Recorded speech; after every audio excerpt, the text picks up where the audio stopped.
Okay, hi everyone. So, few words about all few lectures. We will have a stream. Later you will be able to see offline, online, our course. So at least what happened on my screen. This one, I will try to send link to you later. So, and yeah, just keep in mind that later you can watch this session on YouTube. What else you may need to know? So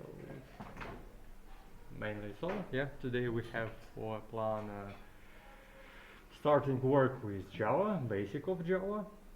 You will try to write your first algorithm. So yeah, but first let's start with your homework. Who of you have succeeded to run Eclipse?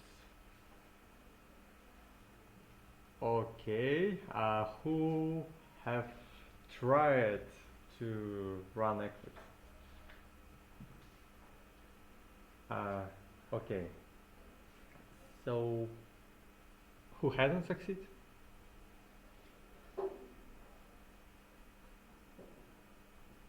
So, no. And you haven't tried?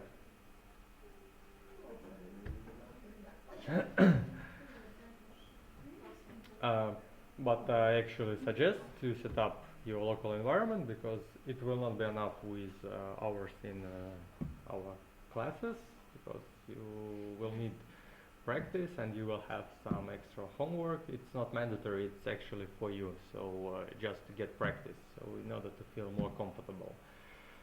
So if you will have any questions, please come to me. I will try to explain them on the free time, and of course you can ask your classmates, so they will definitely help you, and asking them, and when they will try to answer something they will understand better what actually they did.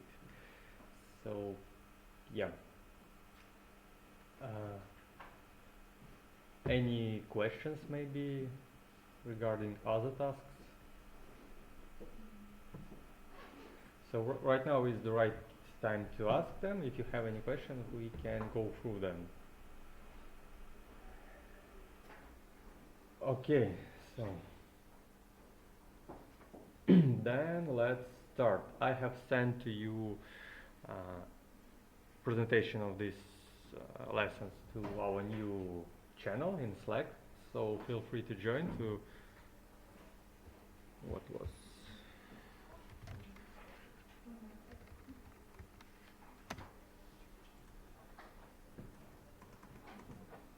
it's Lecture4, so yeah, feel free to join.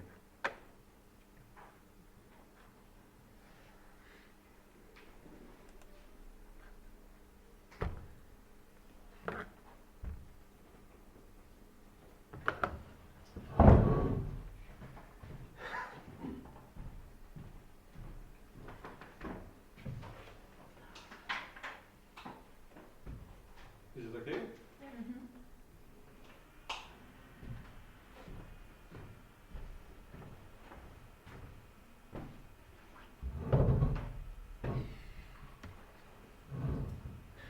So today we are going to cover main syntax of Java, what it expects from us when we... It's okay. Don't close the door, more fresh air will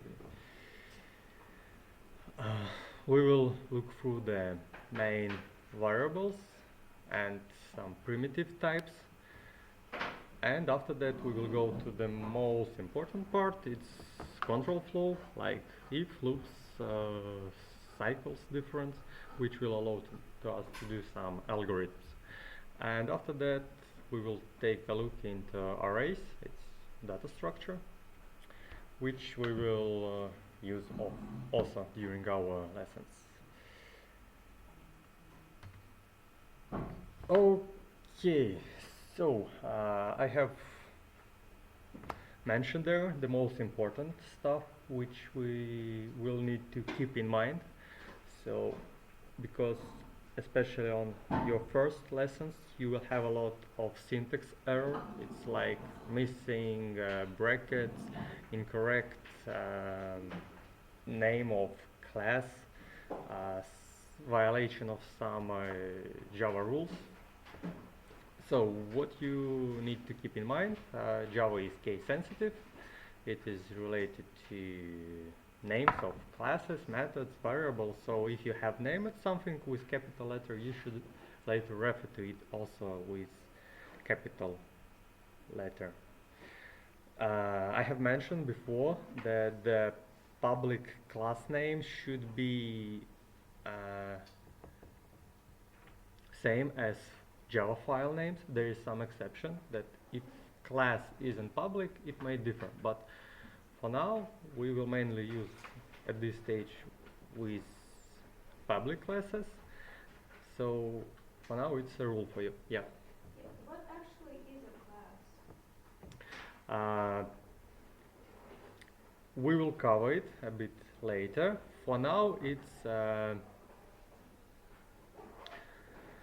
you may see it as a blueprint of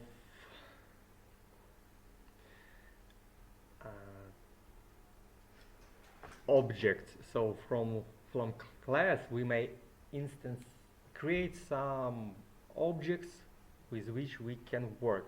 But for now, it is the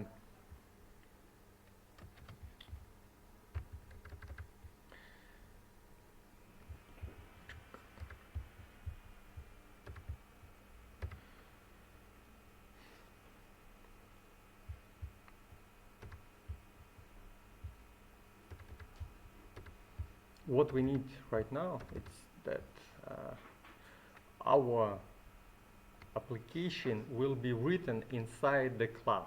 So we will cover this part later. It's big part of Java. It's kind of part of object-oriented programming. But so the class define what logic we will run later. So for now, you should keep in mind that this part should be the same as the name of the file.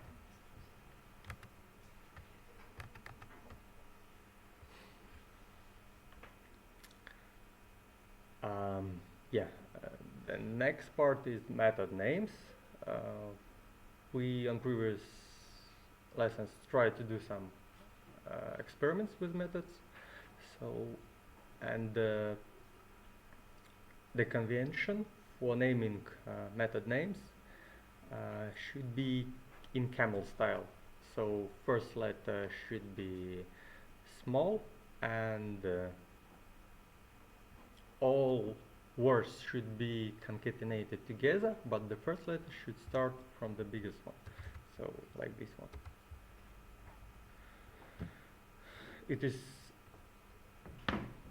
It is conventions, so it's not required, but it's in order that your code could be understood by other developers, so you should follow them.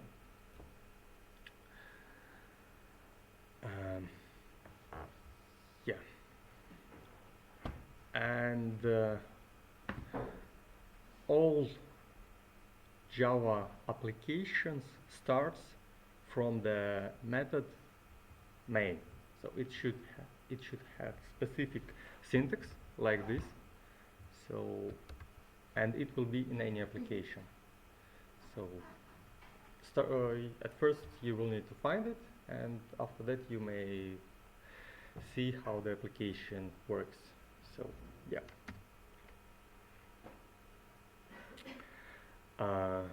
Java identifiers. So, there is also some rules for the naming of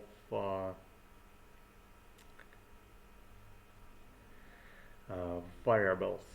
So it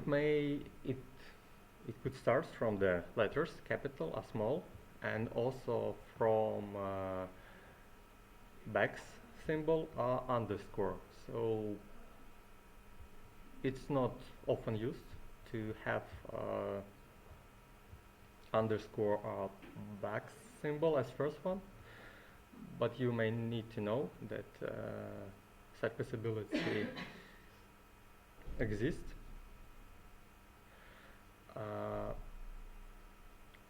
So after first character we may use the numbers also, and some special characters also, and our variable names, class names couldn't be same as Java keywords. It's special keywords which is reserved for Java, in order that it can understand that it's some system part. So yeah, below are some examples how we can name the variable of our application and how we can't.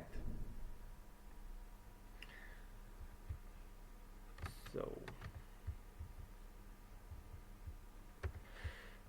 probably I will need to create new project which will refer to our Lecture4. You will need to create it a bit later. Don't forget to use default GDK.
So right now I have defined the variable which has a lower variable name, and if we will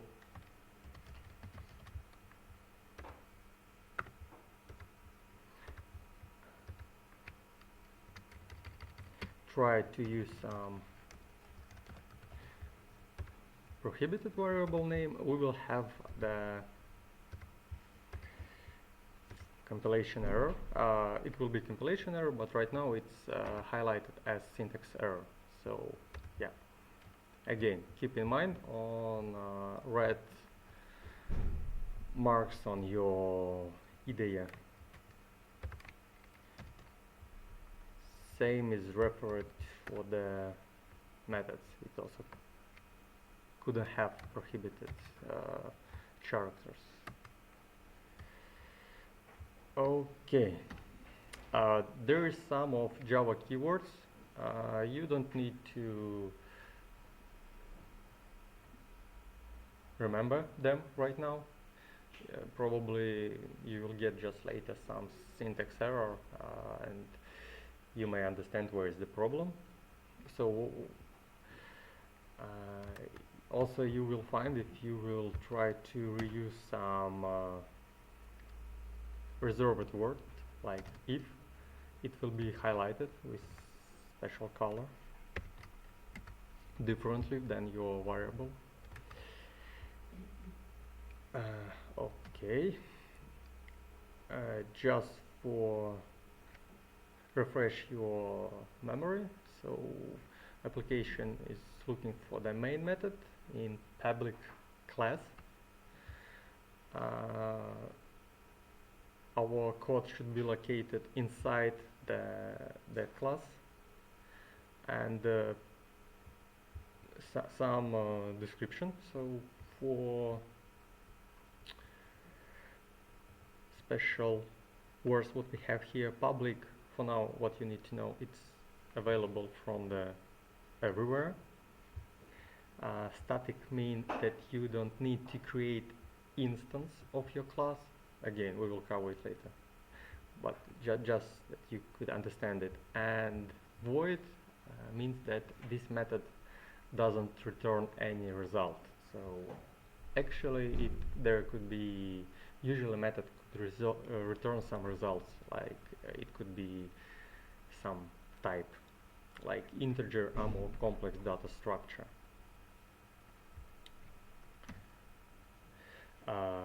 Also, on previous lesson we have used such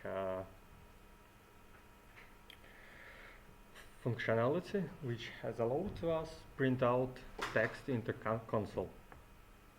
So if we will a bit discover it, we will find that system in this case is some class predefined by Java. It's provided, it's in a Java virtual machine.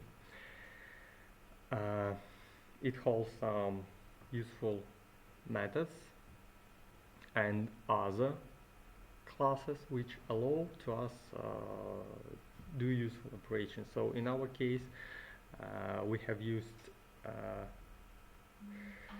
variable out, which kinda allow communicate with output stream, which is in our case is terminal.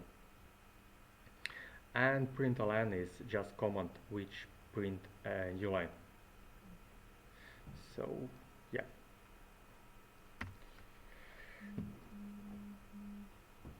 Comments. There are few types of comments. Single line, we use double slash. You have noticed I have commented this part. We can use multi-line comments.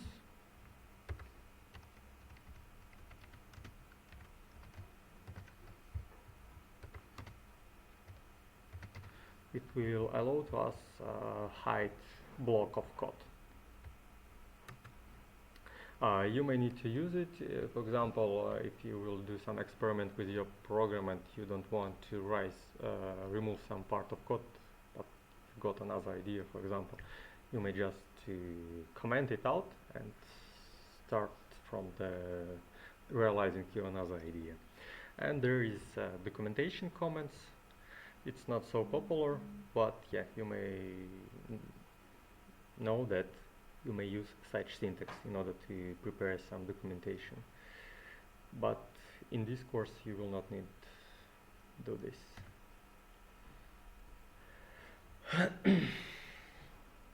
Okay, variables and types. Right now we will cover the primitive data types, which is predefined in Java. Java is actually object-oriented language, but it's not fully, so there is some primitives. Why we may need to use different types of variable, you may ask. So initially there was big limitation in computer resources like memory. So it's nowadays RAM is quite cheap and we can have a lot of them. So, but earlier computer had about few kilobytes. It's nowadays we have gigabytes and so on. So and we need to put our program into this size. So and for these purposes we may need different type. So you may see that, for example, byte has the smallest size. It's 8 bits. So actually it's 1 byte. It's allocated in memory only 1 byte. So and if we will take a look, for example, at long, it's 64 bits, and it takes us 4 times more than bytes. But you may notice that in byte we may store much more smaller values, neither in long. So it's the main difference. And it's still nowadays quite important that you are using optimized data structure. Maybe not in all projects, but it still is the case. So if you will do some simulation project which will simulate and do multiple alternative or some calculation, you may get the problem that you are out of memory. So, and it's still quite often happens that application uses a lot of RAM and stacks. So of course there is a bit different issue that they are not removed from the memory, but it's one of the problem that the data storage could be optimized. Okay, so and another thing, we have numbers. It's byte, short, int, float, long, double.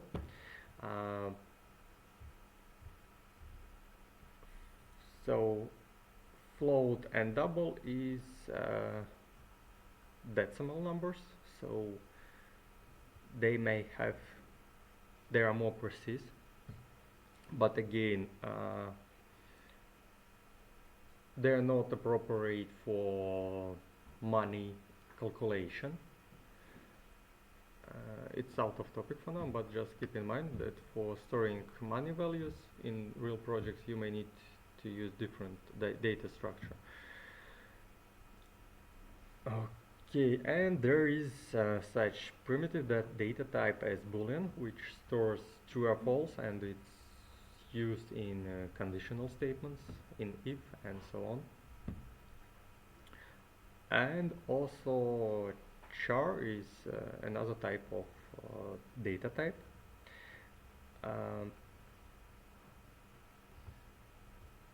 Yep.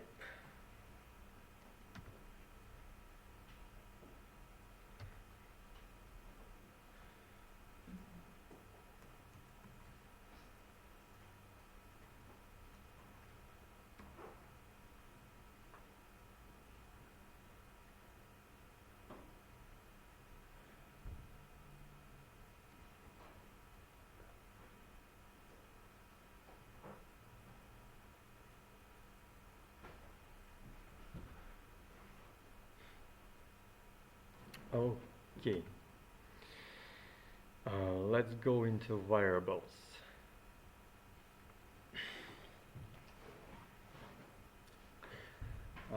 During running our application, we may need to store some result, pass some information to our application, and most probably for this purpose we will use variables. So variables, it means that we can put there something and later we can read something from that. And also in some cases we may also again change the value of this variable. So in order to define variable, mainly we need to specify its type and the name.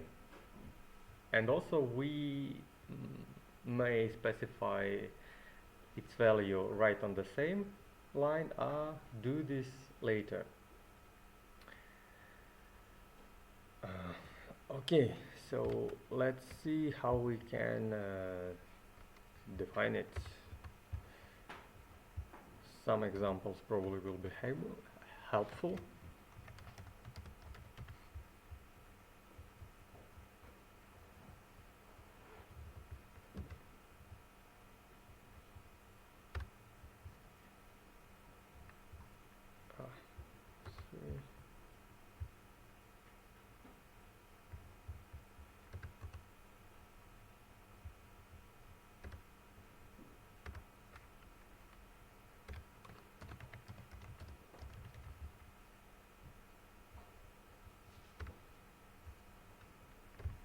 We don't need any comments, so as it was written in example, we need to specify type.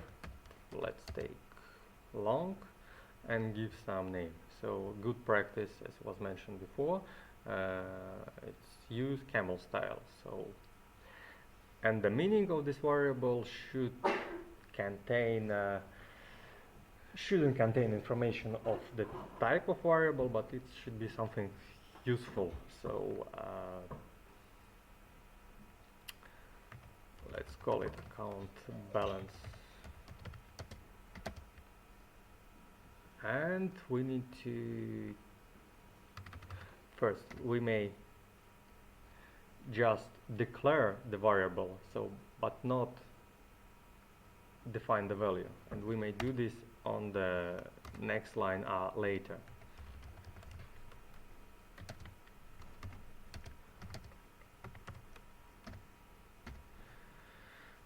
Don't forget to specify and the statement with semicolon. In Java it's mandatory. We can define this variable directly on the same line.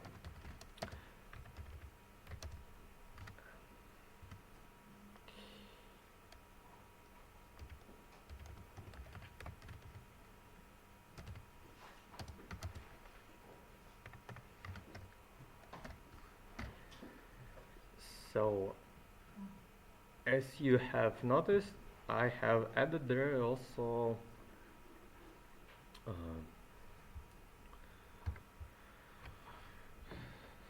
some marker which helped Java understand that it's long value.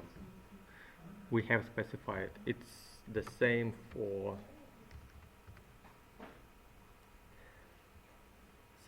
float and for float and long. We need to add extra information what type it is.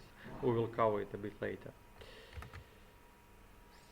So it's the basic how we define variables.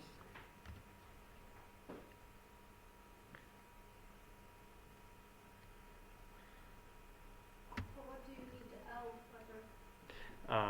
I have mentioned it right now that we need to specify for Java that it's value of long type, because it could be the same with integer.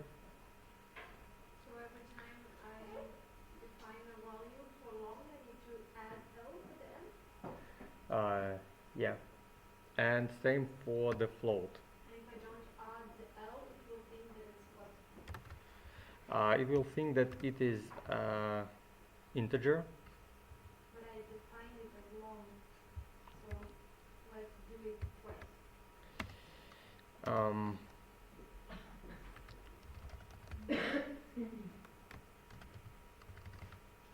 if it's just needed, then it's fine. I'm just asking. Long without it.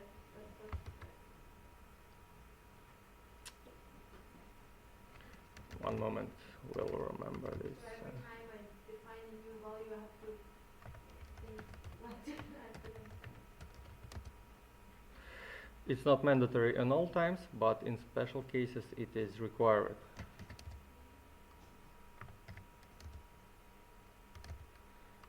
I'm just trying. Okay,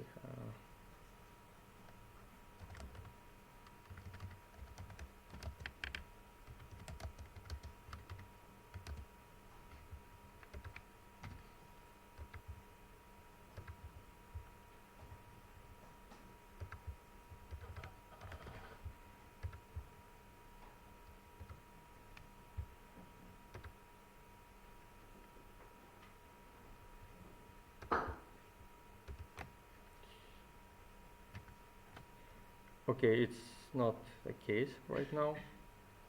We will cover casting a bit later.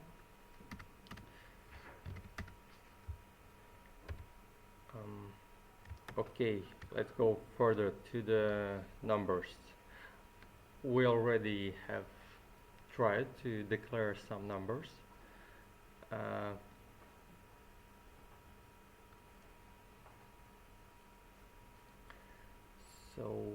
let's try to declare float, for example.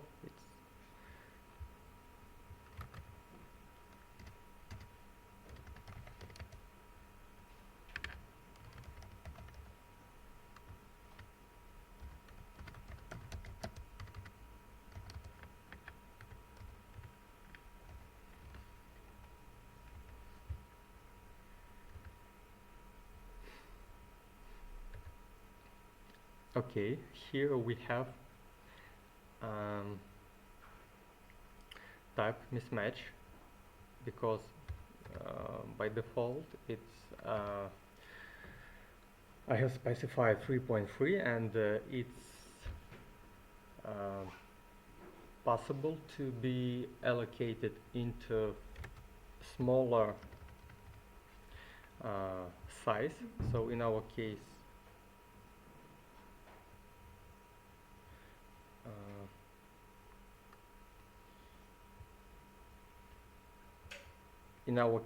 Java recognizes it that 3.3 as double.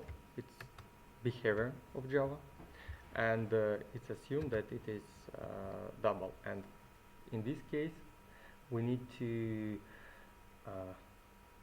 explicitly say what type of variable it is. So for these purposes, we will use this mark f floating point, and yeah, also we may use casting. We will cover it later, but it's also possible.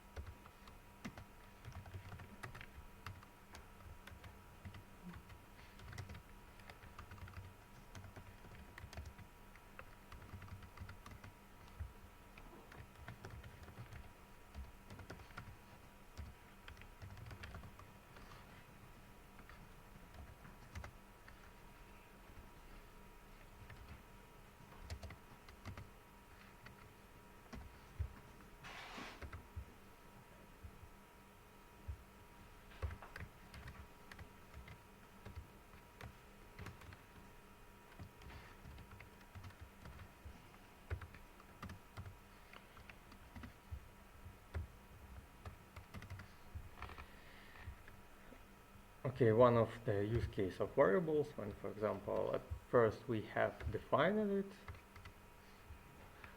but later, for example, the balance was changed in some code application logic, and the variable has changed its value.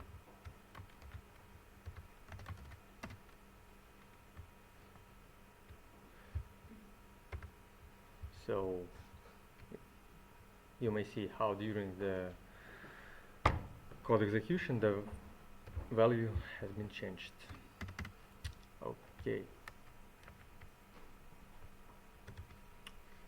Is it so far so good?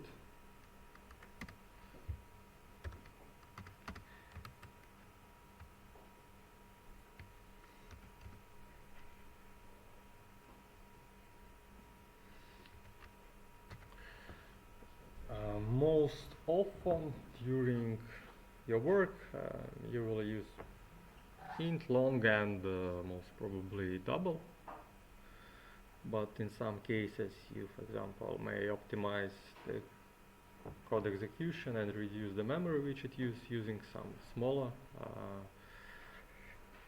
types. Okay, the arithmetic operations, they're quite straightforward, at least for me. I hope you are familiar with them. We may add value using plus symbol, we may subtract, we may multiply, we may divide, and we may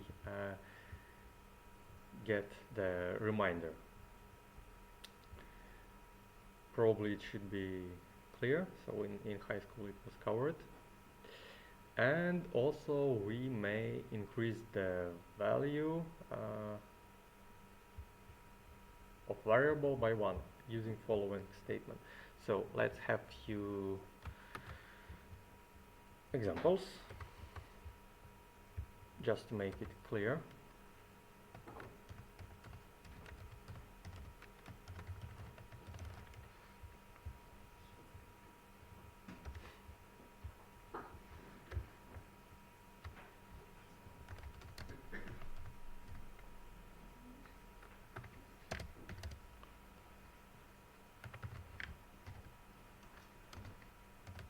We define few variables, argument 1 and argument 2, assign to them some value, and why I don't have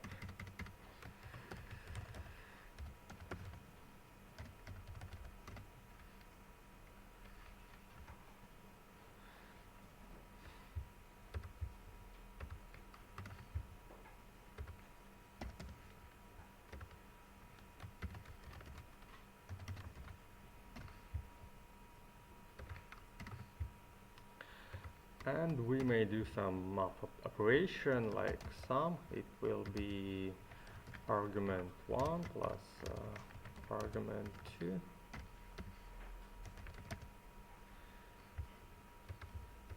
and it will calculate for us, so there shouldn't be any surprises.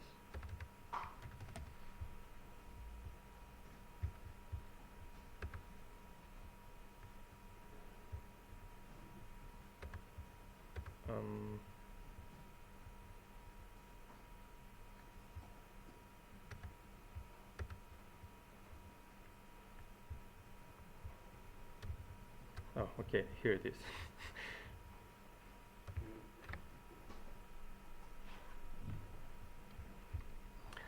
So same, it will work for other arithmetic operation.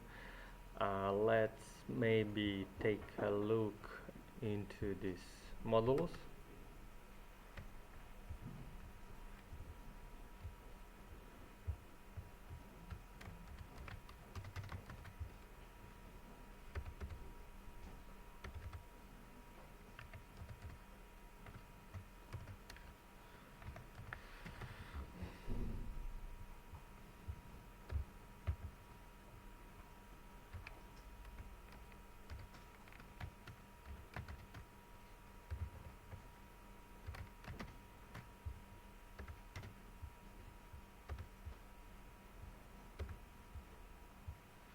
So here it returns to us some reminder. What else could be interested for us? It's quite often used to decreasing, incrementing the value of variable. So using something like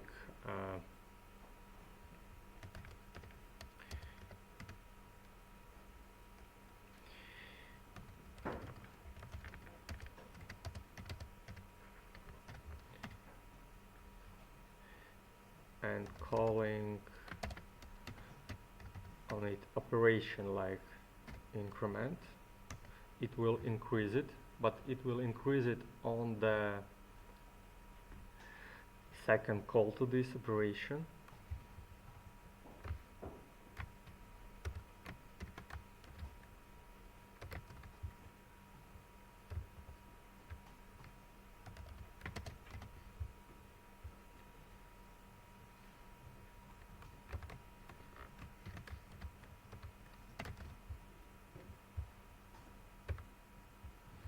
So initially our value was 0, but we have incremented and it increased. Same will be for different types. For example, let's take float, and here it will be incremented by 1.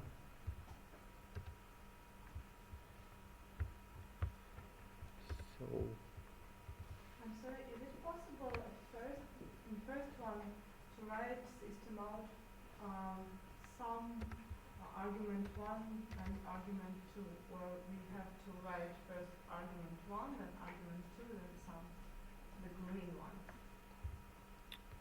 Here? Yes. Can you write just to print out some? Just You mean they put it directly into the yes. print? Just in one Yeah, we did it here. sentence. Already we We have to write some argument 1 and argument how to write it. okay, let me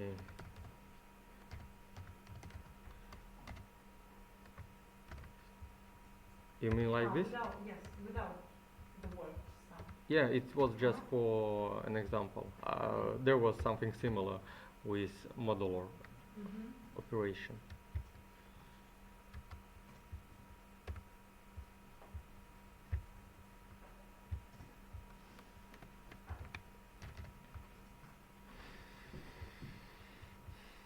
Okay, and in same way it will be if we will decrease our variable value.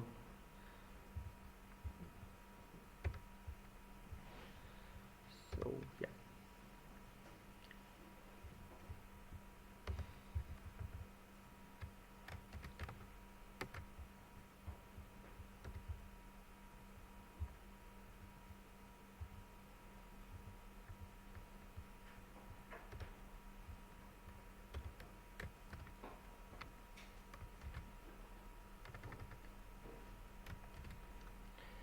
Has everyone joined the new channel in Slack?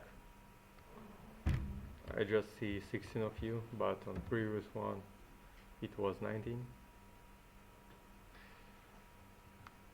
Okay, we have some empty laptops.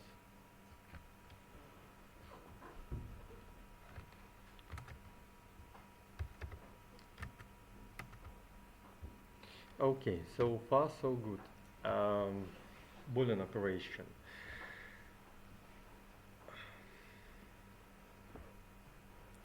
So using any compression or any logical operator, we will get the Boolean result. So here is some example. We have defined it value, after that we have changed it, so it's same behave as a variable, we can change it,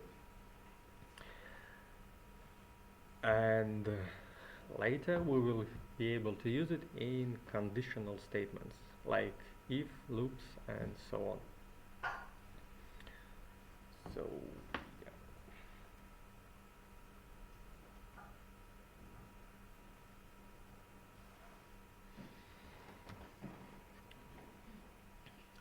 implicit casting, either narrowing the size of data type.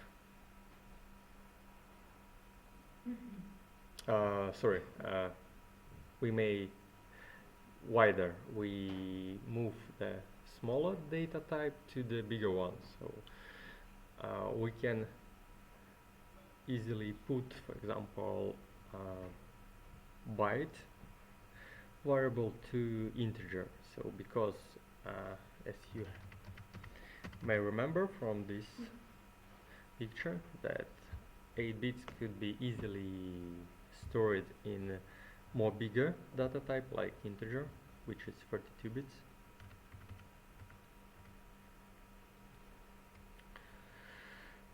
Okay, let's just see how it works.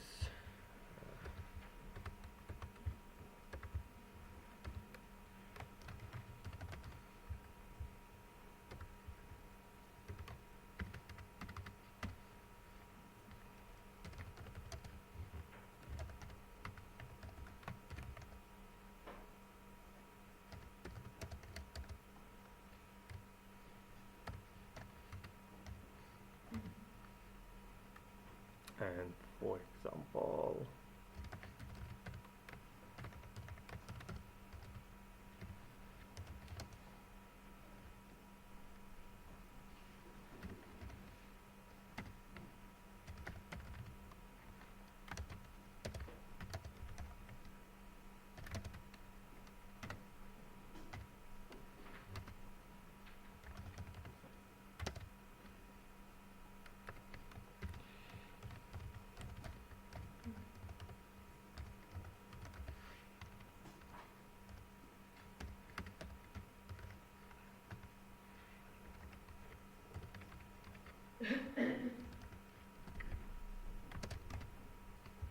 So as you may notice, there is no any problem for Java to put into more bigger variable data type smaller.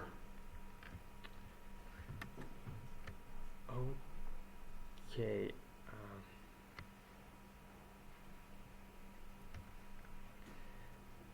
Explicit casting. It's when we are trying to put something bigger to something smaller. So for example, when we trying to put into integer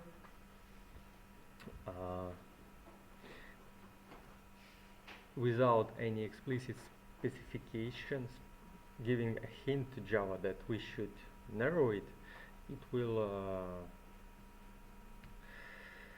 mark it as error. So let's try.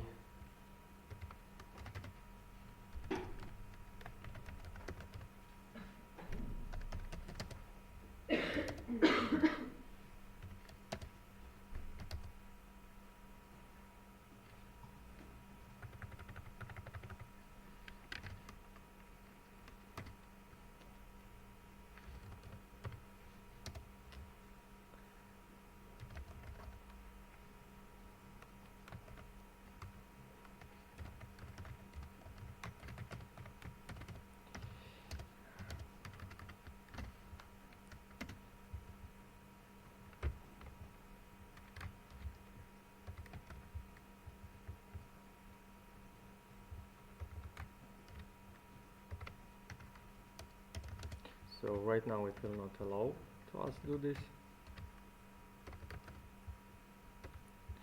and for this purpose we need to explicitly say to Java to use different data type.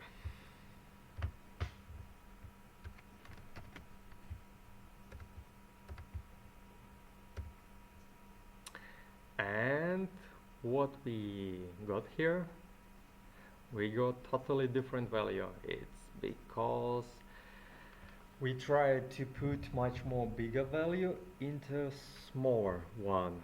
So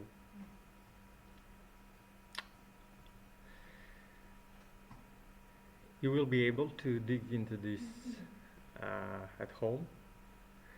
So but idea under this is that we are trying to put into smaller part bigger part, and most of it was cut and the remainder appeared to be 57. So I have a question. yeah, If you have the start long, shouldn't there be the spell letter after the 1, 1, 1, 1, 1, 1? as I have mentioned, in some specific cases it should be.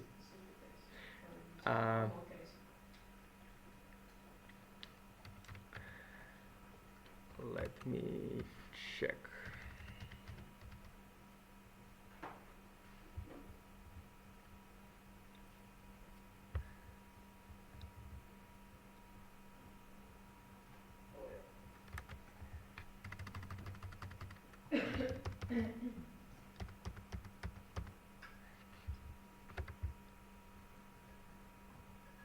Okay, here we get it.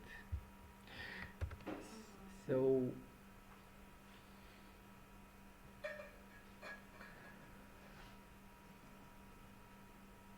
IDEA will advise to you to explicitly say the data type of variable which you are using, and it's good practice to use it. So, and if you as you have noticed right now, I have tried to specify value of this value bigger than integer can hold. So it was something 2 in 32.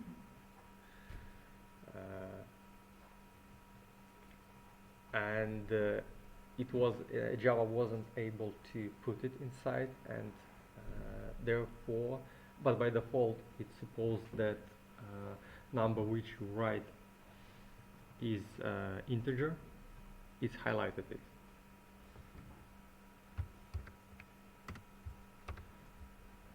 So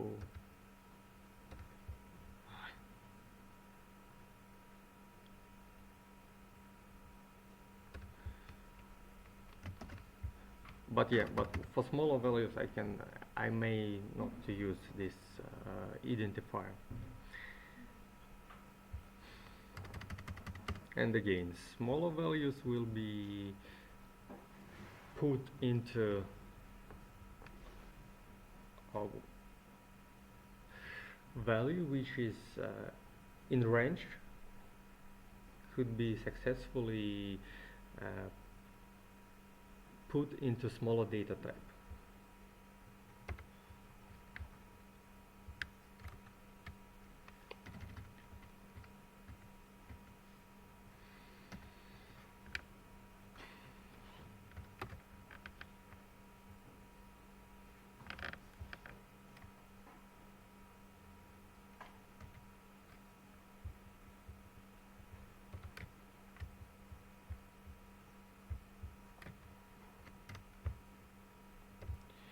Any questions?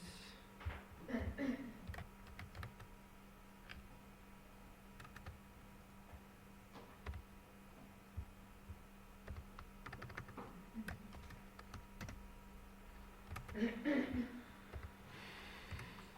a question. Yeah, sure. If we will run this program, it will not return the same number.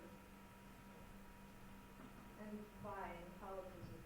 I mean, I just try different combination, and if it's higher than 127, if it's less than 127, it's returning the same number. But if it's more than 127, it doesn't return something different. And how does it translate? Yeah, I have tried it to explain before. So we are putting the bigger value of long into byte. Byte can store smaller amount values. So its range is from minus 127 to 127. And we are trying to put bigger one. So Java tries to put bytes inside, and at some point there become left over. So, and this one is the what we get. But it's not just random number, or it's just a random number. It is related to available bytes. So let's try somehow explain it.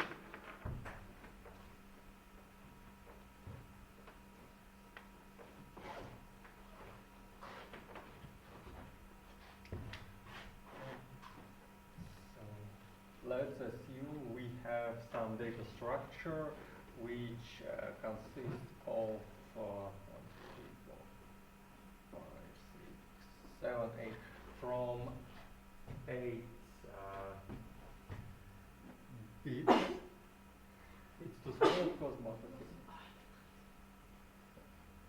and we have another data structure which consists of 4 bits.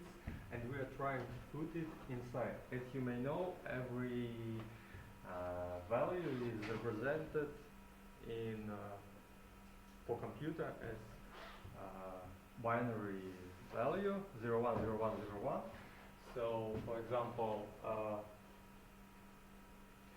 value 4 will be stored in binary value as one moment, need to think.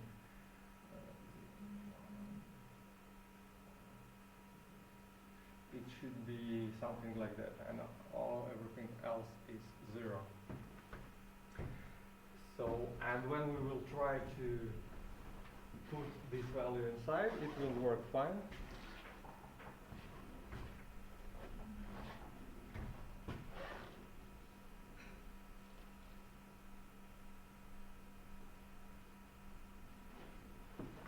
It's got inside, but if it will be much bigger value, which will some values will go to another binary parts. For example, here will be 0. Then it will be obfuscated and we will get on the left part. So reminder of this one. So maybe we will try to play someday with binary operation, but right now it's not in our topic.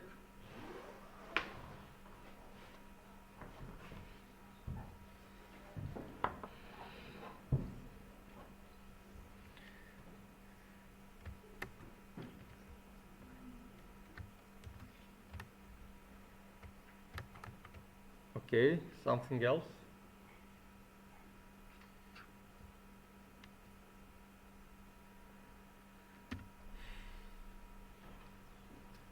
Strings.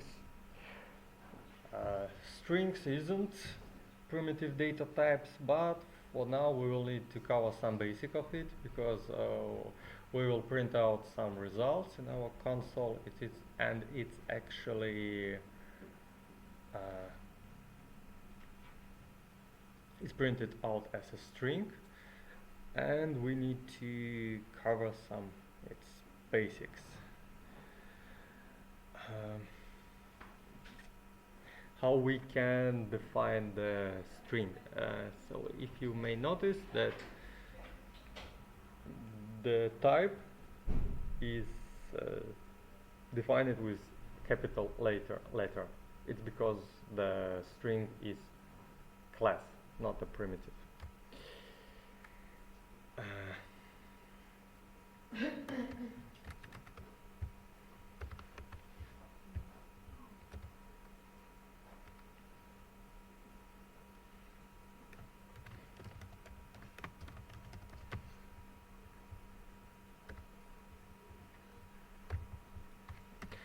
So we can define the string in same way as previous data type we have passed.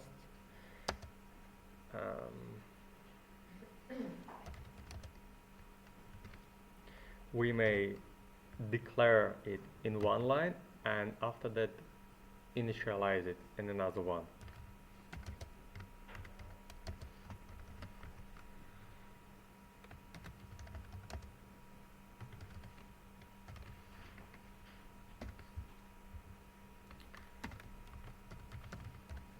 And we can print it out.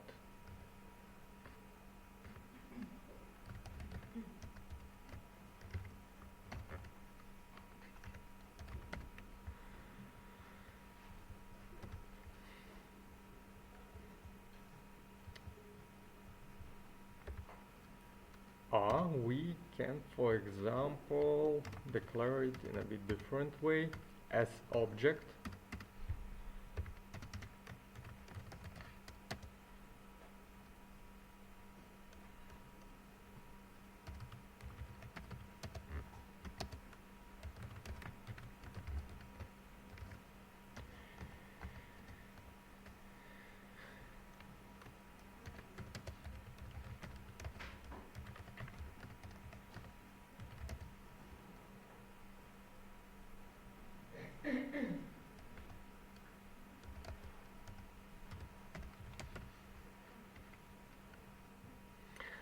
So later we will instantiate objects of different class in same way using keywords new and after that the name of the class.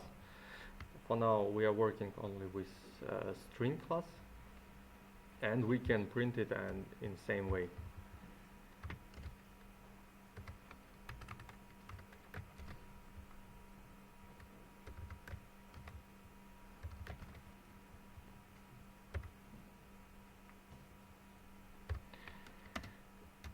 So actually this one is simplified version, is exceptional handling instantiation of strings in Java. So actually it should be instantiated like this, but it's kind of special case for simplicity. What else? We may need to concatenate some variables into one. So For these purposes, we may use plus symbol.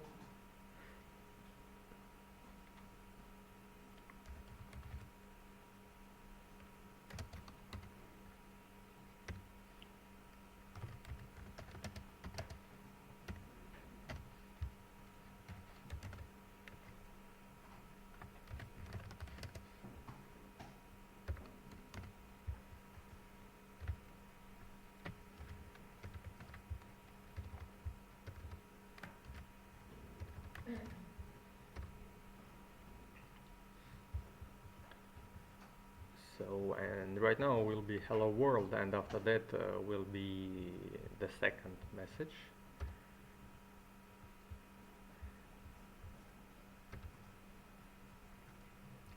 Also, again, using such concatenation more way is exceptional in Java, so it's called overloading of plus operation.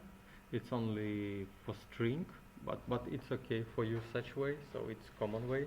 Just to know that it's special case how concatenation is working. Also, we may use some methods of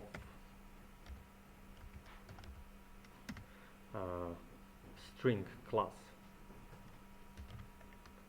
We will cover it later, but just that you can play around and see how it works.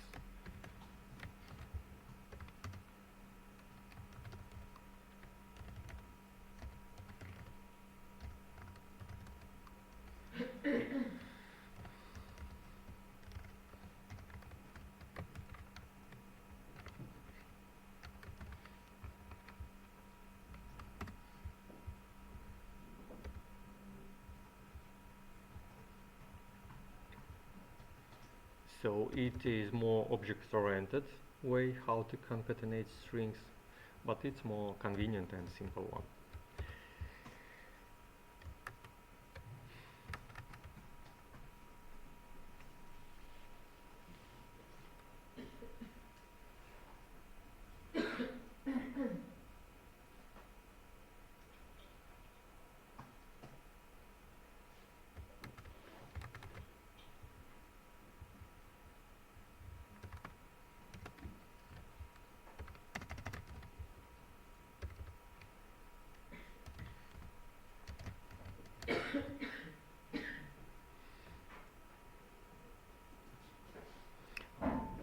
Also, we may, oops,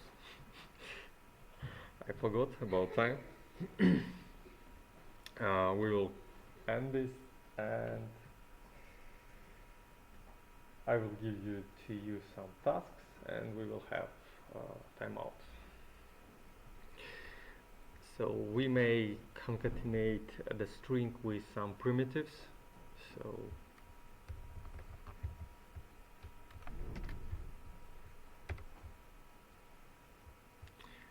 like this one. For this purpose, we don't need to use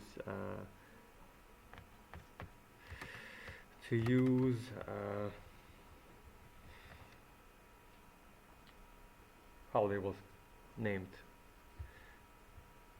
Who can assist me? Column? Yes, columns.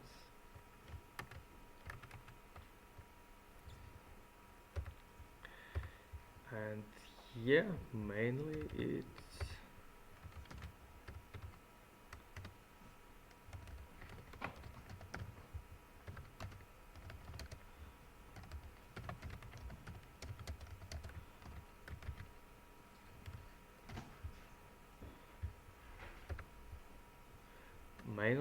all what we need to know for now about strings.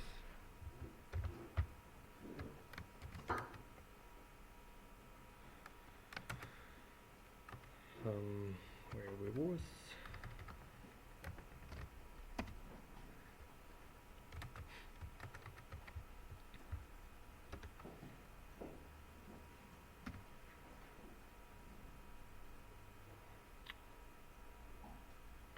Okay. Any questions? an error. Good. Can you fix it? No, well, it says how to fix it, but I don't get it. Okay. It is can you open the, yes, it's the second row where message is equivalent hello world. Okay. Yes, that one. It says that change type of message to string. Okay. What type you have here? String. Just the same one.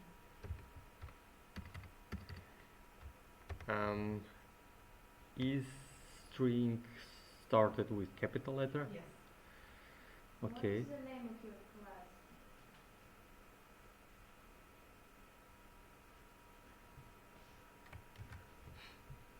Yes, I had just string and it had some kind of troubles. You have named the class with string name? Yeah. We already have the class which is named as string, and right now you are trying to refer to this one class which you have created. So the right way would be to Rename? creating one. Yes. Better create new one or rename? If you can rename, Fine. but No. you will need to rename the also file name. Try right click and refactory. I have a question. Sure. Why I cannot move from here anymore? Where you want to move? I want to move to another class, but nothing happened. You have. You did something. Probably yes. You will need to try close and start again. Error exit.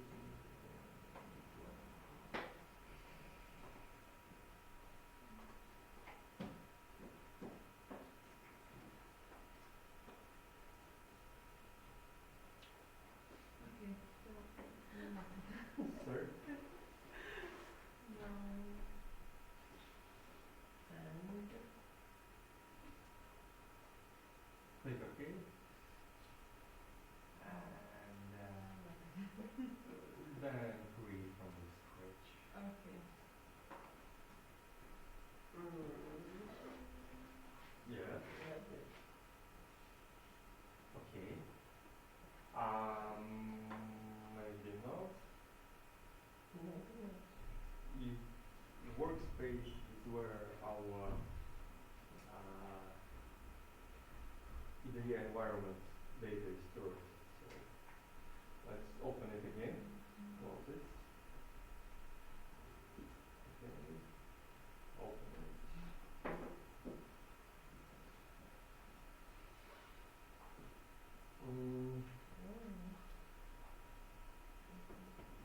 Okay, file. Switch workspace. Workspace. Yeah.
I do not understand what's happening here.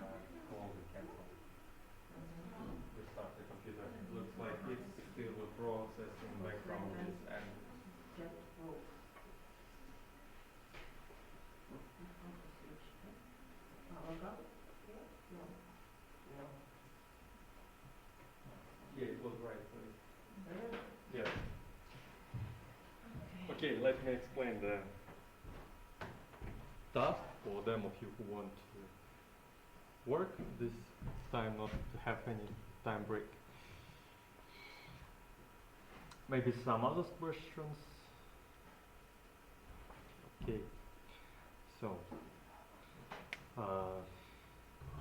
what we will need to do, we will need to play around with illegal identifiers names just to make you more confident with them. So try to give any wrong names, see what the errors it brings to you. So it will help you later to understand faster where is the problem, what can get wrong. So try broke it, so get more errors in these steps. Next one. Actually, we have tried to do overflowing of some data types. It's this one, try to assign illegal value. But anyway, try to assign float to integer and something bigger to something smaller. After that, try to create variables of different types and make output something like that. So just concatenate it and that you can get such result printed in the console. And after that, you may try to play a bit with some string functions which are provided in string class. So, sorry lady, I'm looking on another my screen.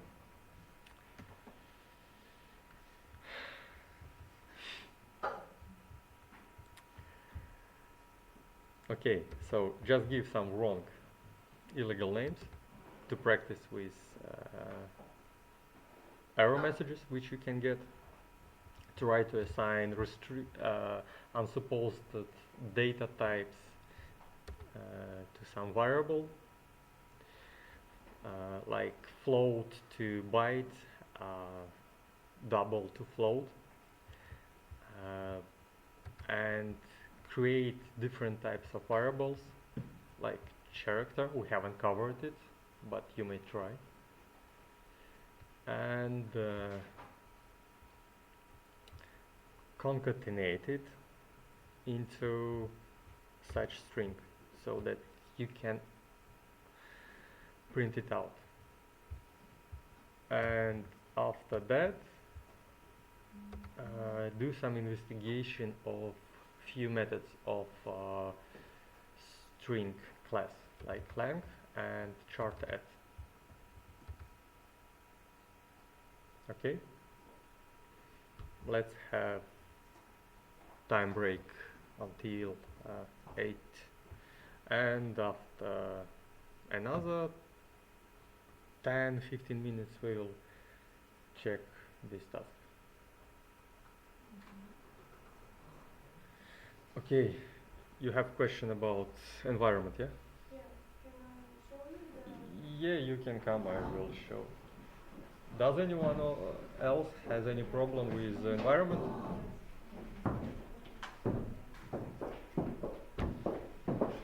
You have? It's okay. So you was almost correct. You were on the right way. So The picture is quite small. now we can enlarge it. Please here.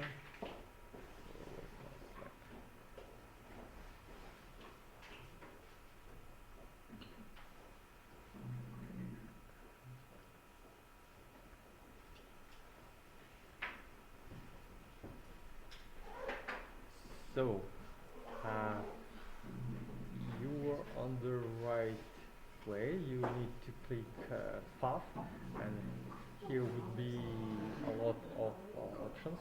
By the way, I can show it on my computer because I just can't do output from this one.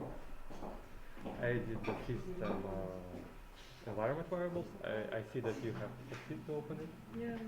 And here we have environment variables, and I just clicked like on path and then just do double click, double click. Okay. and better do it for system variables, so after that the variable will be defined there, will be available through the different users. So if you will log on your computer, if you will define it in user variables, so it will be available only if you log in. But if someone else, administrator, so it will not be available. But I only have like one login on my computer. Okay. That's me. Okay, then okay. So Then double click on that one. yeah, let me show my one, for example. And I have a bit more complicated, so but it will be what I will need to do. I will need to go to place where is installed my Java. So it's here, and I will need to path full path till the bin folder. So you will copy it and put it here. Yeah, and it will be. Oh, okay. But do I do it in this one or in this one? Yeah, you will do it here. In this one, right? Yeah. Okay, thank you. I think this will help me a lot. And yeah, you may need, in some operating system, you may need to restart your computer to apply these changes, but usually it's not. Okay, thank you. Okay. Я повторю. Да. Ложь. Видео сильно в русском языке. 32 вот этих вот. Ну, я сделала, несмотря на то, что там 64 написано, я скачала. Я сделала пап, все. Java, если в команде написать Java. И Java, он на русском конкретно сказал, что как я живу вообще, да? Потому что там 64, где там 32. Ну, тогда надо скачать истребитель тоже. У меня вопрос. А где на 32?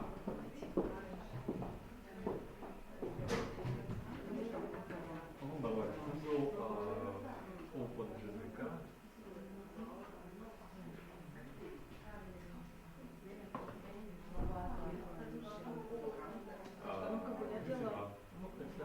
Давай. Я просто зашла на этот сайт, вот, там все они были только на 64. Как я сориентироваться, как бы мне было вообще совсем.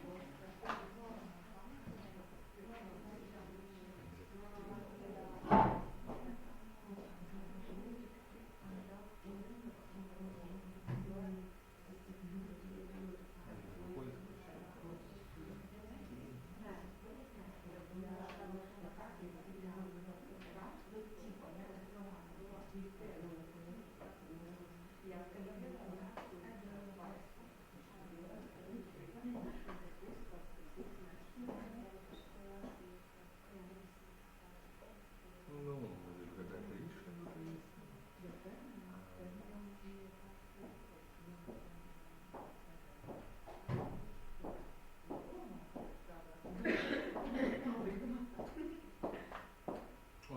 и тогда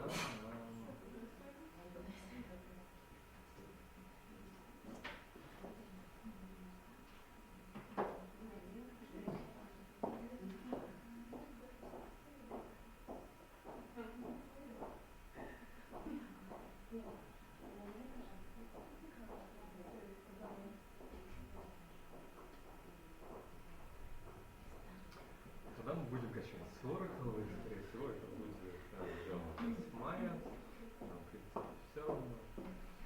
Еще много надо будет x86, но он тебе сразу его не разрешит, он попросит уже не юзер интерфейс, он тебя попросит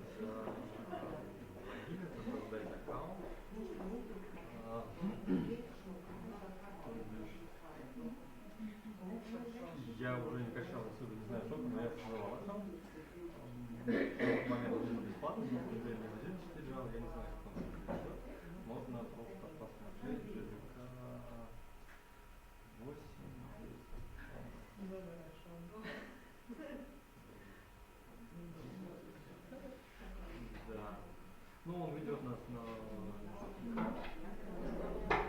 лучше скачивать все, как надо, там можно, без проблем.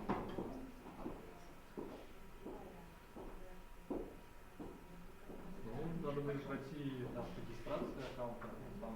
Хорошо, я сейчас скачаю. Но за счет того, что я туда два написала еще, когда надо скачала туда, мне просто как мне это все список убрать, чтобы просто я удаляю, что я удаляю. Ты его инсталлировала или распаковала?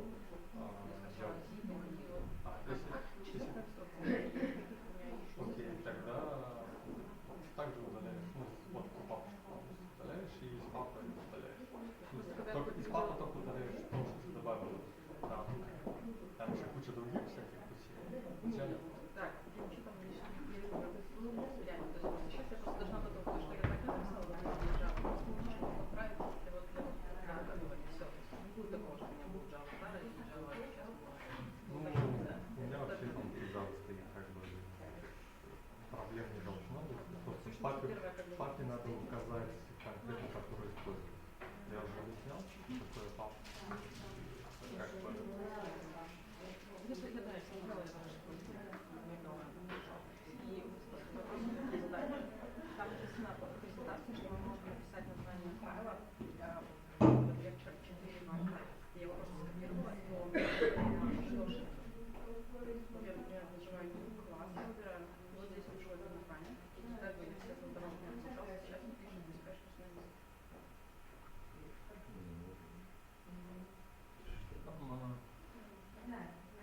Он говорит про package name. Package name is started, so it should be from the small letter. Он тебе позволит создать. Но он же мне до этого позволял создавать те вещи, которые... Он сейчас тоже разрешает. Он просто тебе... Вот это тоже у нас быть маленький, что ли? Да. Как вот здесь мы не проходили пакеты в данный момент, но... Просто так получилось, что я смотрю, что здесь у нас упоминанка, и написано, что давай.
Five minutes delay, yeah?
Yeah, sure.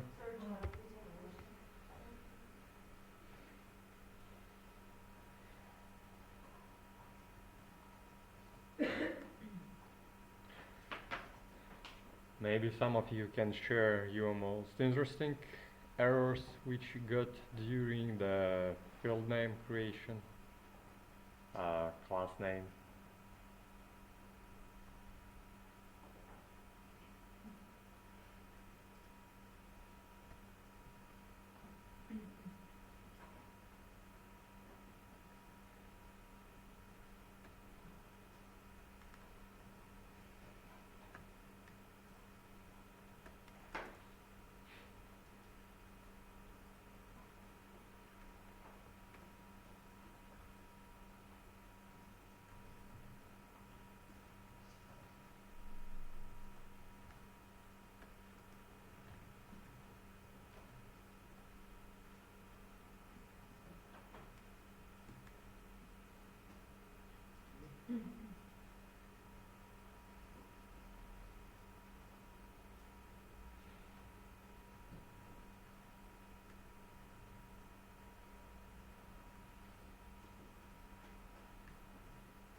Okay,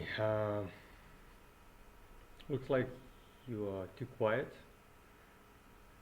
Either you don't have what to do, either you have completed everything. Uh, who get any error during? Okay, do you overcome it? Yeah, I did purposely. Okay, Yeah, so good. So, have you succeed to print out the string which is concatenated from different variable types? Yeah. Uh, I just didn't get the last part about the ham. Can you explain that? okay.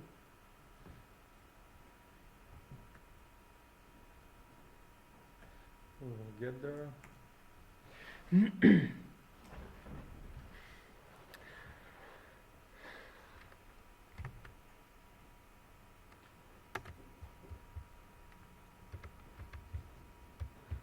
Let's play a bit.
Okay.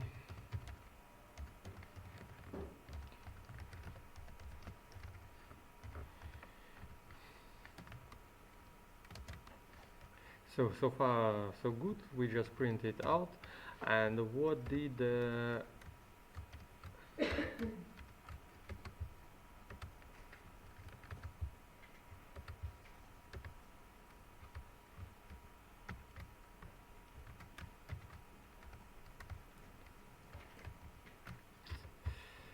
did the others method? If we will print length, it will return the amount of elements in string. It will count each letter, space, and dot. So maybe let's simplify it a bit.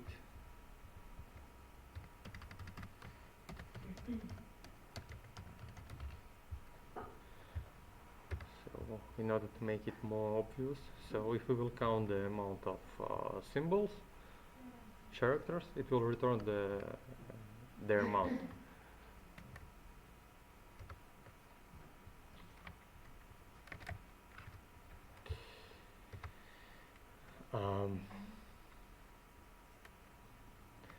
And another one method, it was char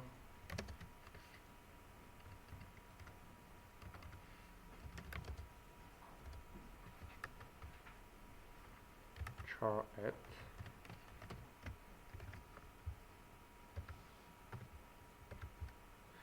So it will return to us character at the third index if we will count in one base system, and second index of element if we will count it in zero base. So in most programming language the counting starts from the zero. So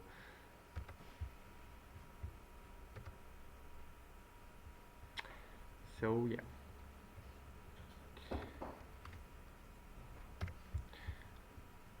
the zero element will be capital H. It's some of the function of string method, just to make you a bit more familiar with this. Okay. Anything else?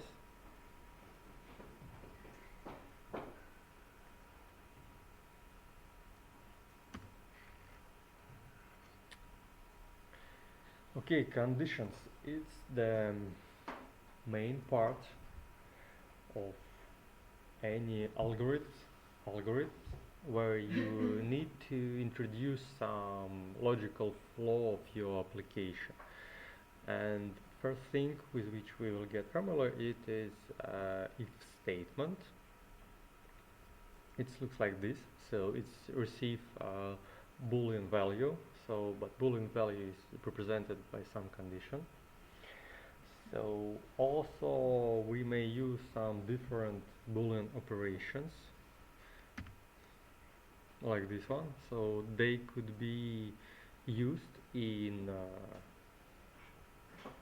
if statements, loops, different cycles. So here is some examples. Just bigger, smaller, smaller are equal. So element is equal, so it checks that actual value is the same. Value isn't the same. And logical operators, so they compare different Boolean operators. So logical R will return true if any of the operators arguments are true. So for example, let's take some examples, it will be clear.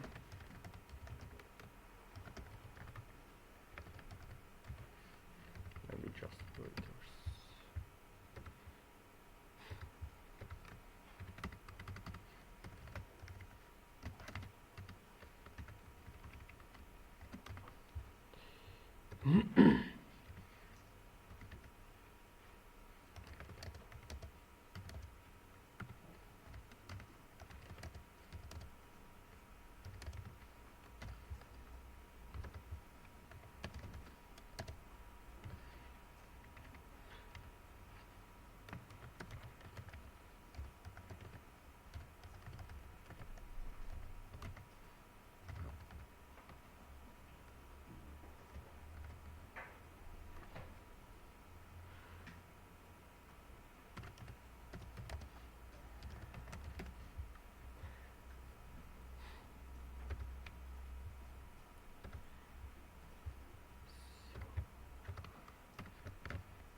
So simple statement, we check that one variable is smaller than another one, and if this statement is true, we will enter into this branch. So we can apply some extra logical operators like R, which will for simplicity, let's take false and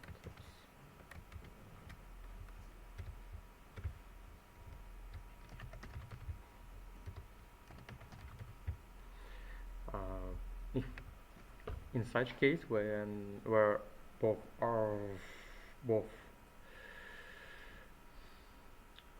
operator parts are false, it will not enter in this current branch because it will not satisfy it. So, but if one of these parts will be true, okay, let's first run it.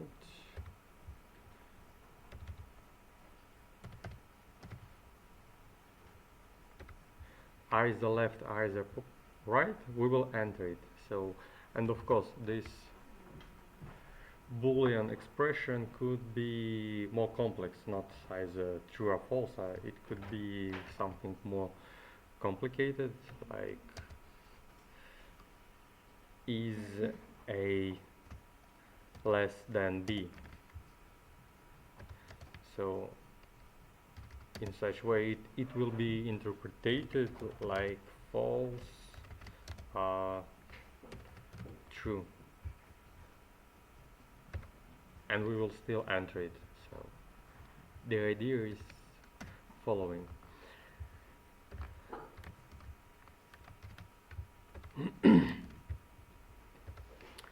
And also we have AND operator. It's required that both part of condition would be true. So in such case also EDS suggests to us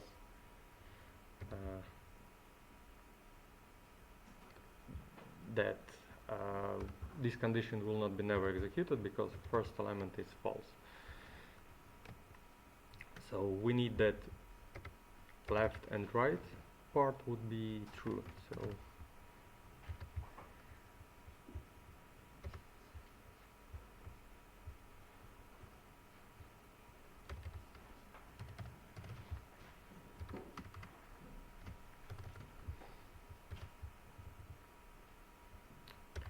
So it's the basic, and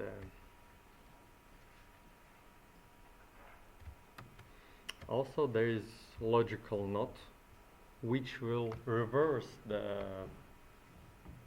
Boolean value. So for example,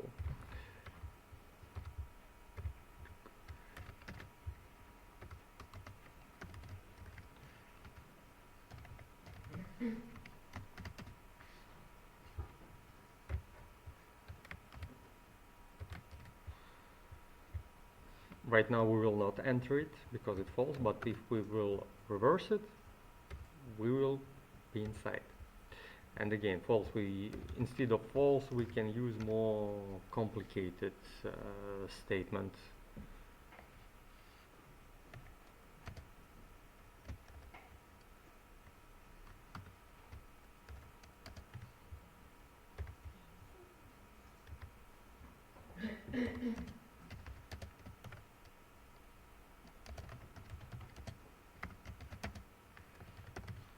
So if do it step by step, we interpretate 1 to the false, and after that we apply logical not, and it brings to us reverse value. Sorry, it's not clear to me. Can you just go through like one of the examples and say like what does what? Because I don't understand. About So, yeah, if A is bigger than 3, then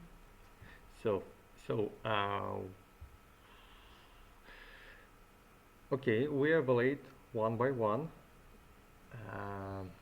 logical operators. So first thing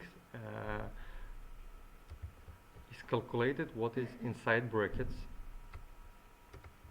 and here we try to evaluate it because A in our case is 2.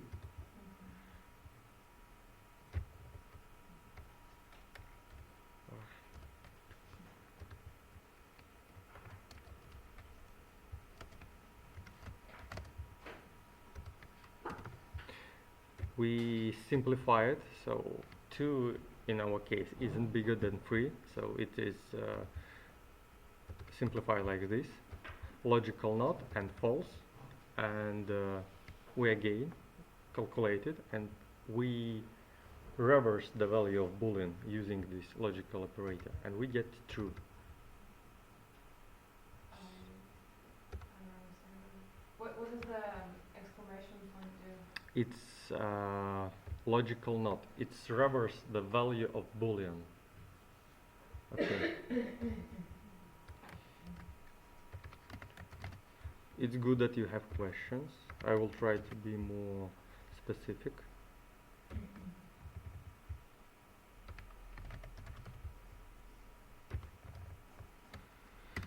Okay, in current situation, we will not enter this branch. It's clear, because we enter only if the result of condition is true. So nothing happens. We need to have here true in order to get inside. Okay, that I understand. So in our case, false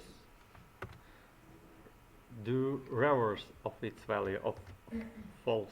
So we can, oops.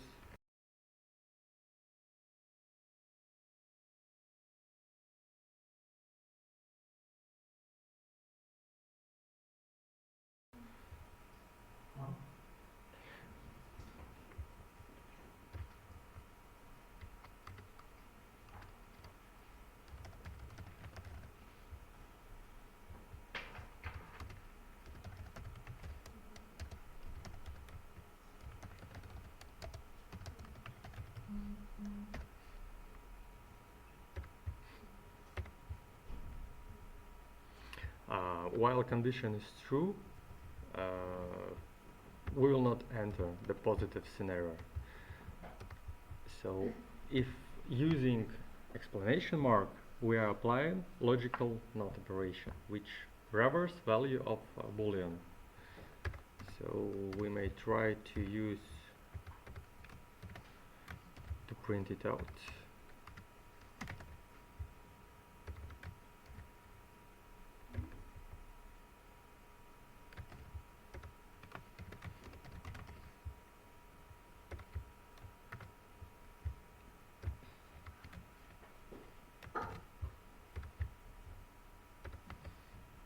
So, first step, we just printed the value of condition. Condition was false initially. And after that, we applied logical not. So, it's quite often used operation in programming. So, is it? Yeah, that's clear, but I didn't understand the whole, like, the rest of the string that you wrote, so yeah, can you go through the whole thing? About this one? No. Lower. Yeah, the last one. Okay. I mean, I know how to write like if functions for like Excel, but like this doesn't make any sense to me. Okay. This one is comment. It's not executed. I just explained it how it will be if we will split it to smaller steps. So at first step we just replace a value with existing value. In our case it's 2. So after that we evaluate this condition. Yeah. And it's become false.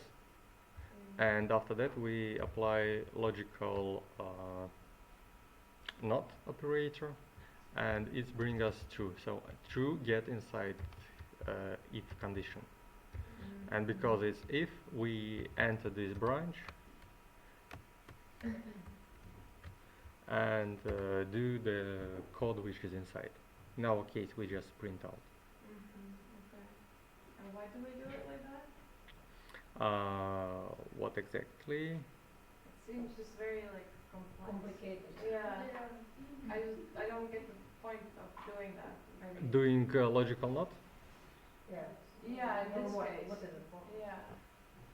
Yeah.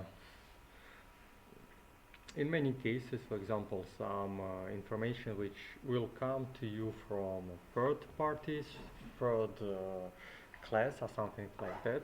For example, string class has such method is empty, which return true if string has nothing. For example,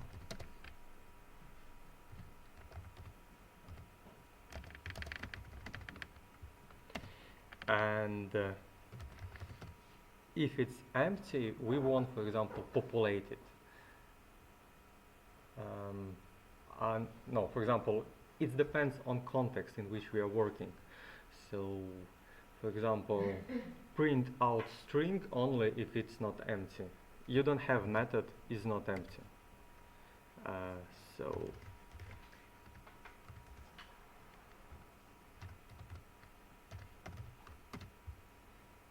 Let's give some different name to be more clear. For example, we may get some input from the user, and if input from him isn't empty, we need to display it. But if it's empty, what for we need, for example, display it. So we may need to skip it. So for example, if user input isn't empty, we will print it out.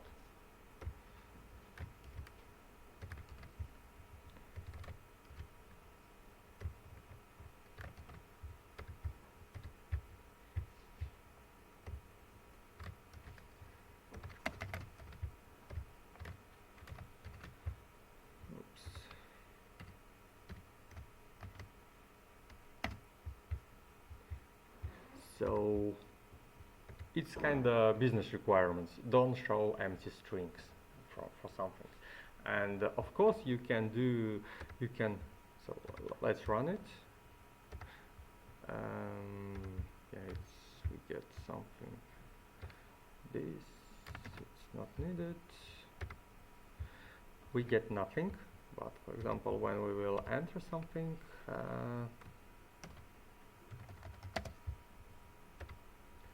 we will get this information. Of course, we can overcome it and, for example, don't use this logical operator, but then we may need to make negative branch, and it looks a bit awful. So you have empty branch. It's bad practice to have empty blocks. So, and it takes more code. So for simplicity, we just use logical not operator. Okay. Yep.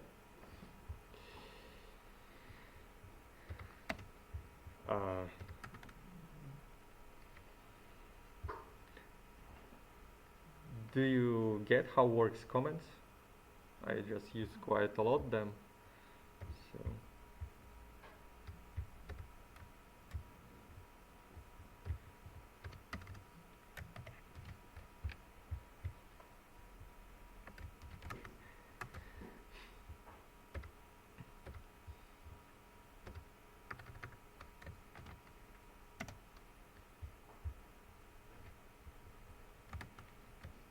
Also, what's the keyboard shortcut you use to make everything green and like hide it?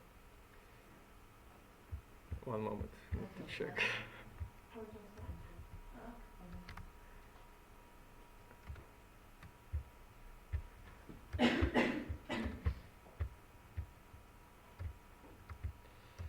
I may use Control and slash for line comments and Control Alt slash, no, Control Shift slash.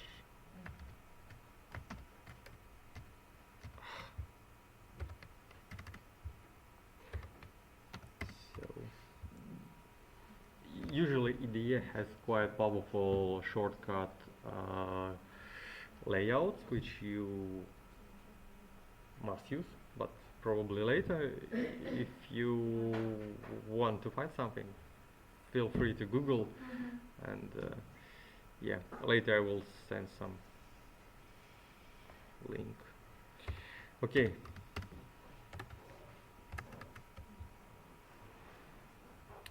I think others operators are quite straightforward, at least for me.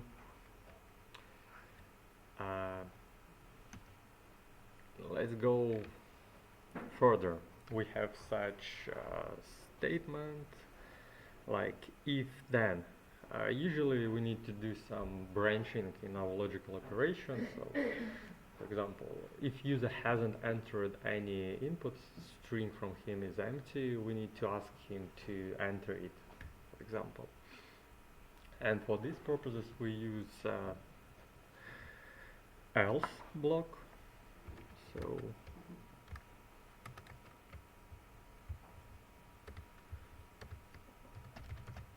it looks something like that.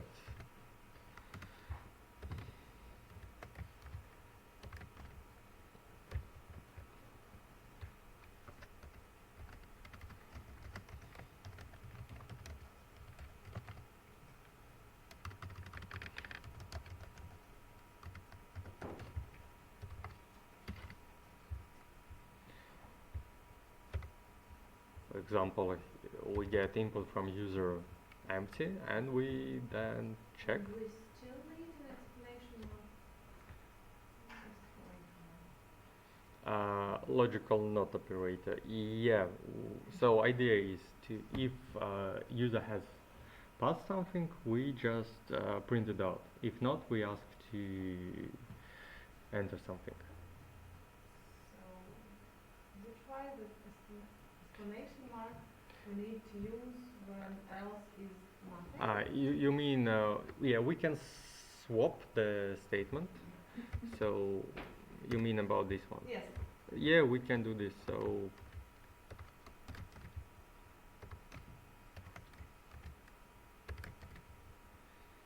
should work. So explanation mark just sometimes simplify.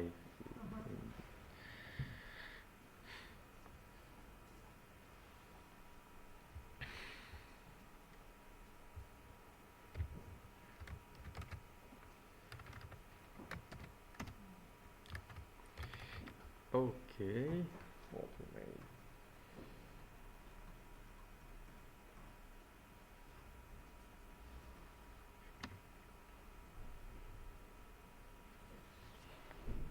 Yeah, another just example how we can use this if statement.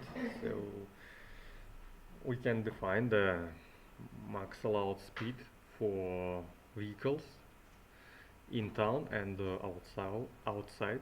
So if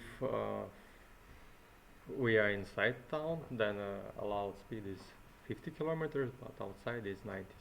So, and later we can reuse this defined value in our code. So I think it's clear.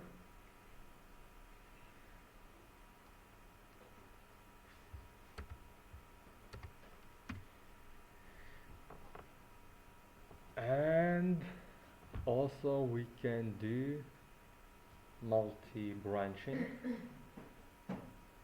of our application.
Okay, looks like it doesn't like encoding of some characters, in our case spaces.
So for example, we have some inputs, and based on it we may check what is the maximum allowed speed, for example.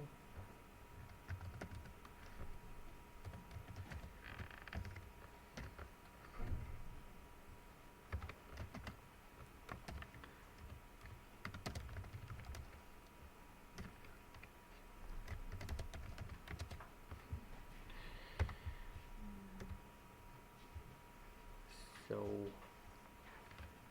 mainly it's the case. So, but again, if for example we will have the value is within town true, then we will have the max allowed speed 50. So we will not get into the second branch. We will exit it on the first satisfied condition.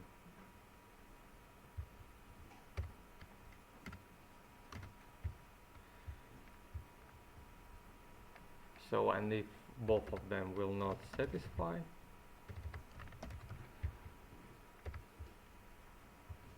it will be counted that we are not in town and we are not in highway. Of course, it's not a good example of our situation if you don't know where you are, but to drive more calm.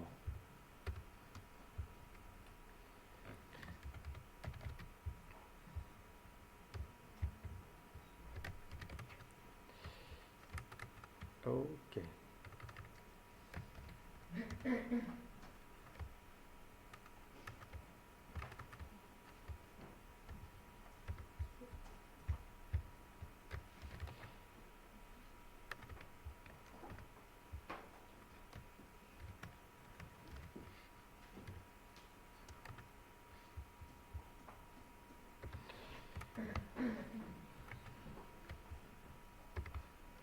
Okay, any changes?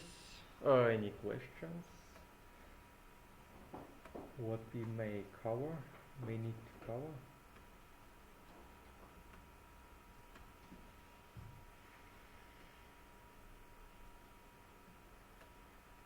Good, then let's go to the next task where you may do some practice. So we have some application and you need to change one of three of them, define some value in order that this application returns success. And another thing, using if-then conditions, prepare application which will, based on the index, return the name of the week. So if we have passed 1, it will return to us Monday. So yeah, I will check that it's just compiles.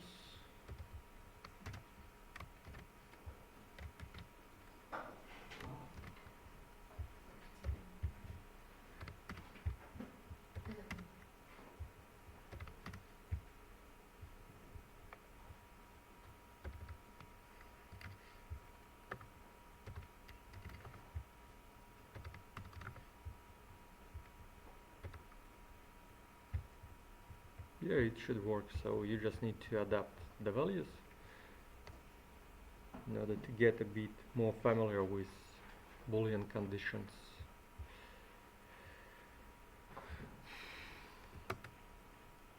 Should I open the task?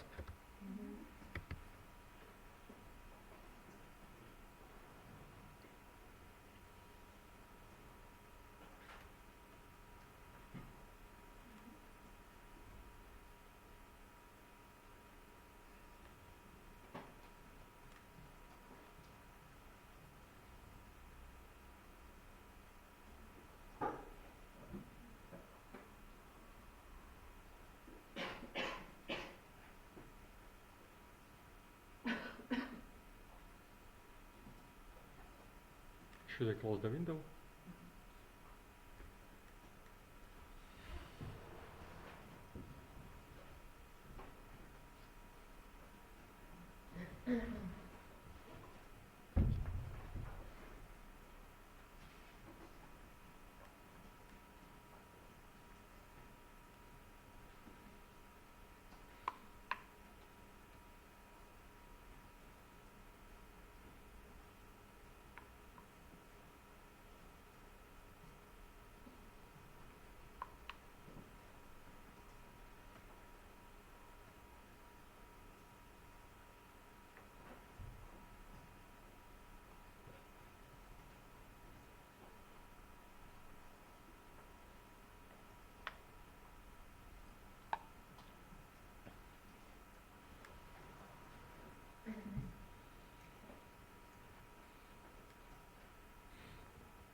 Sure.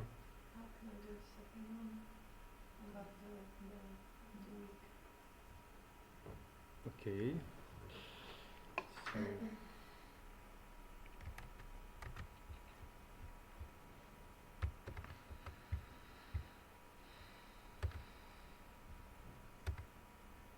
I will just give some hint that you can start.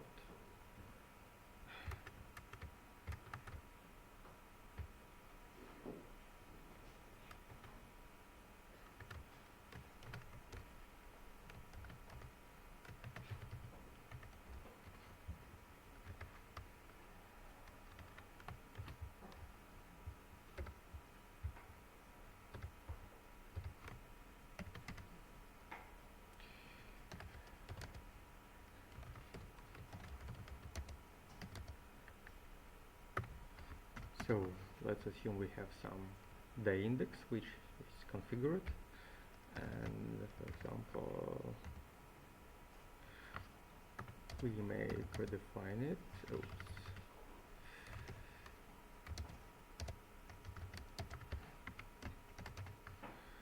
Then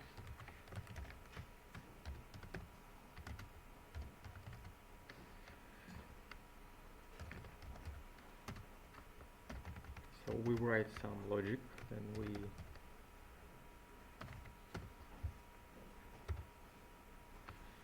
and in such way for other 6 cases. And you may think about unsupported values, like if I will enter 0, 10, what should be returned?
Okay, who need any help?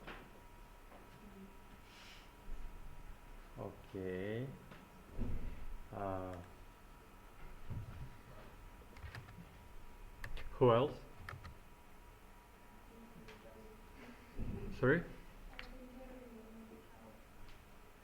With the first task.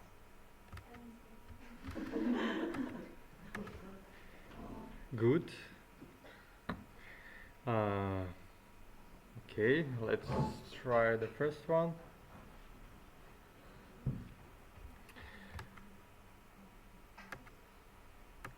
So,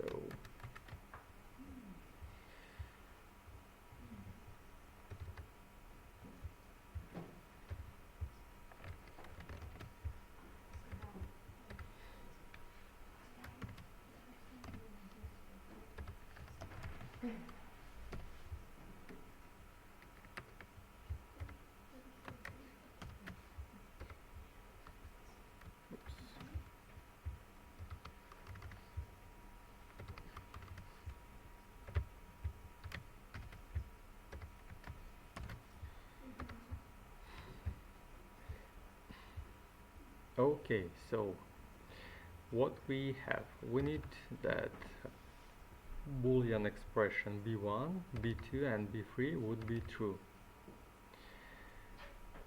So from b1 it requires from us that it would be a and b value the same. So let's do at first some debugging and just print out the values of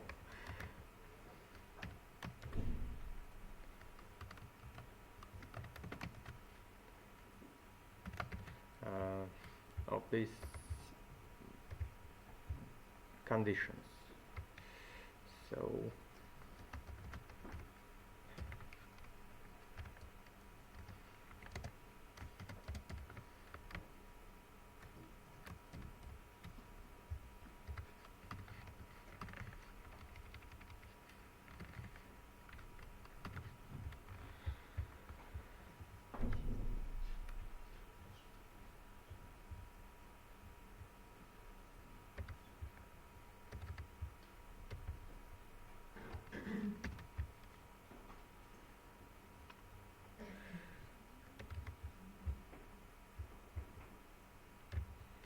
okay, what we have right now, we have that b1 satisfy, but b2 and b3 doesn't work for us. Okay, so let's look at b2 condition. What we can do, it says that b should be different from c. Right now I just randomly once put for these values, so let's put something different. Let's put 2 and check what happens. Okay, we succeed. B2 condition satisfies our criteria, so B is different from C. So let's look on the third one condition, and it says that A should be greater than C. Okay, we may increase A, make it be greater than C, 3, 4 and so on, but in such case our B2 condition will get wrong because it will differ. So let's try to decrease C. Yeah, success. Here it is. Do you need to copy paste this?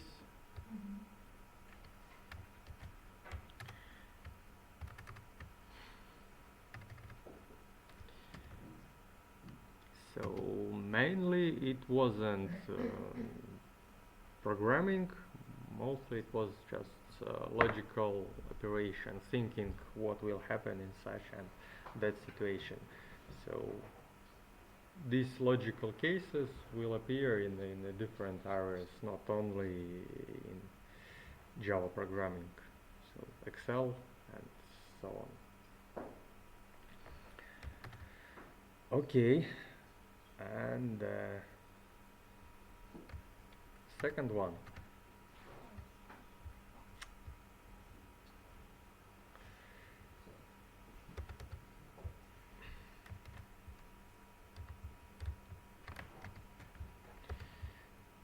So we assume that we have some input from user. For now it is defined as a variable, and we have some cases which will just print out the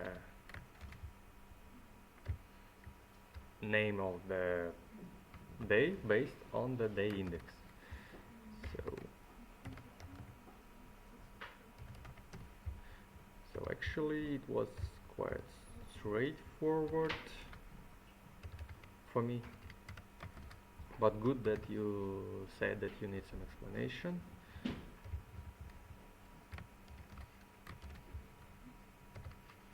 Well,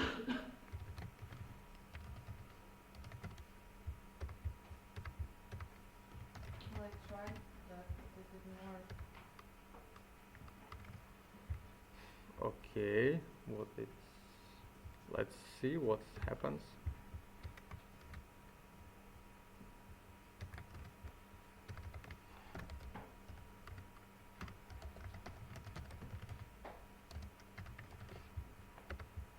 I am lazy, I will not do everything.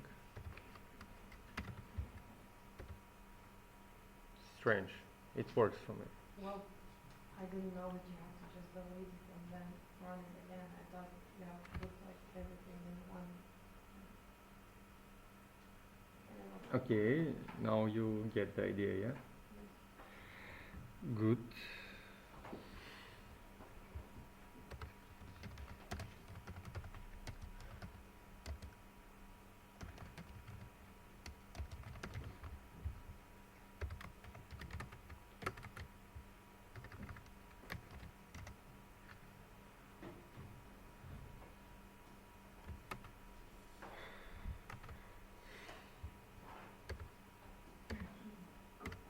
Do you need some time to check it out?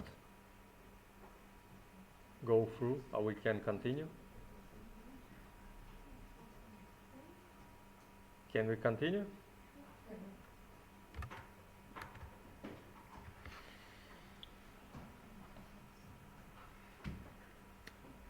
Okay, we have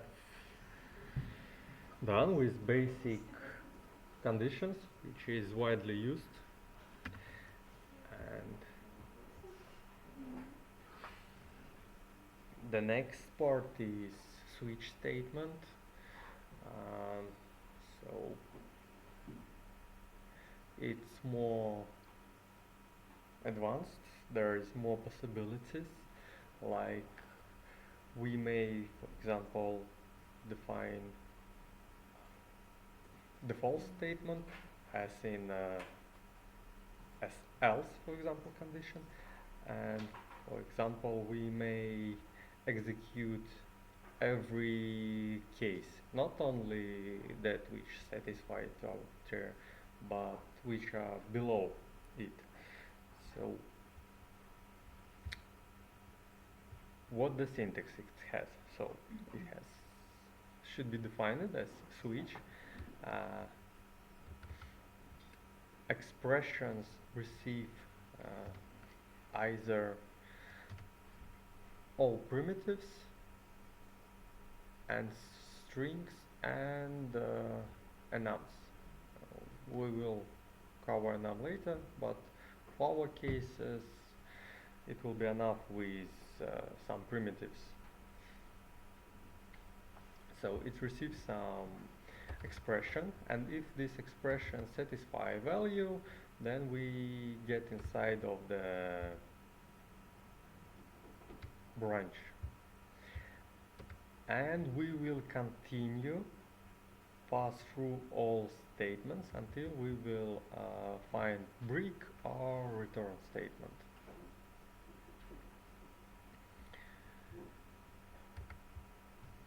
So there is a bit more complicated example. For example, we have expression equal to, so we get here, we compare it with case 1, thus 2 equals 1, no, we skip it. Then we check with another one with 2, does it satisfies? Yes, it satisfies. Then we increase value of the result variable for 1, then later it will be 1, and we continue going further until we will find the break statement, and we again come into the next one, which actually doesn't satisfy our criteria, so 2 not equal to 3, but because break statement wasn't reached, we continue go further. And yeah, so we again increase the value of result, which was 1, now it's become 2, and we exit. So, and after that the value of result will be 2.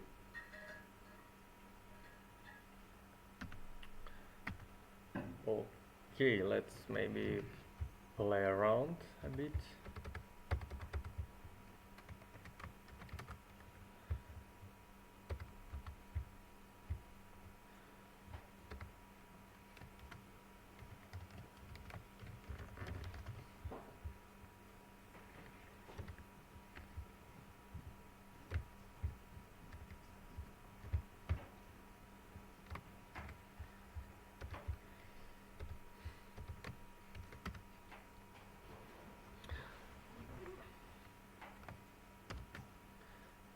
I press Ctrl Shift F in order to format your code. It's quite useful command. It will align your code based on convention and the settings which you have in your IDE. I really suggest to you to use it.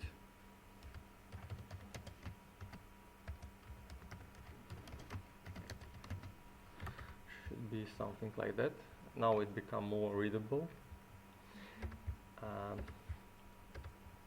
You also copy paste the whole thing because it's hard to copy from the presentation.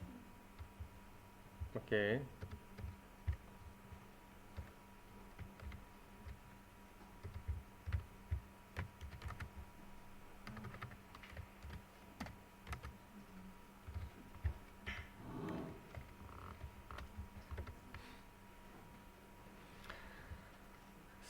So usually it's used something like this. So each statement, each case has the break statement at the end, which says to us that we need to exit after we are done. So, but it's also often used that we may need to specify, to go through other statements, not only take one. So it's kind of a feature which we may use later.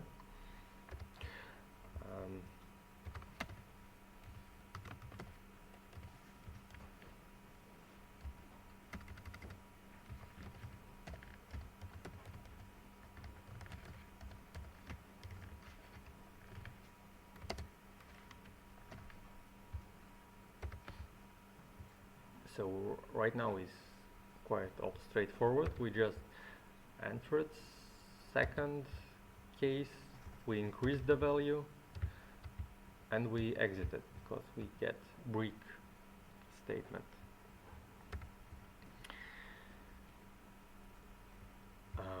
What we can try to do with this? We can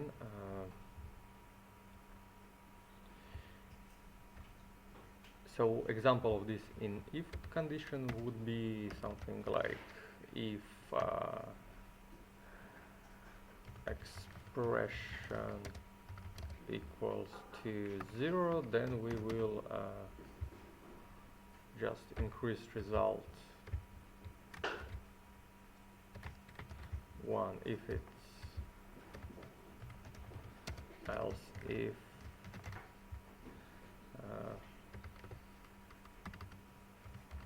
expression equals 2.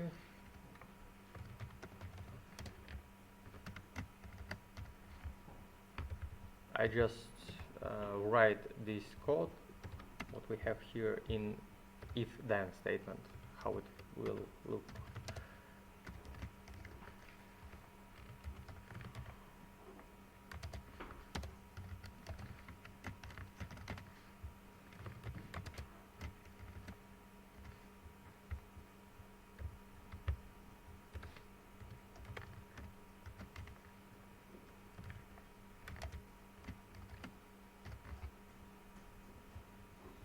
So these two blocks are similar, they do the same. So, but in case if we will, okay, let me copy paste it to you. You can just play with it.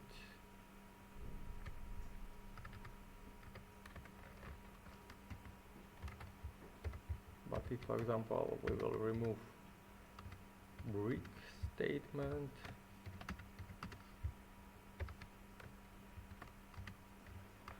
from everywhere, it will look like without else. So each if statement will be checked and else will be executed by default. Oops.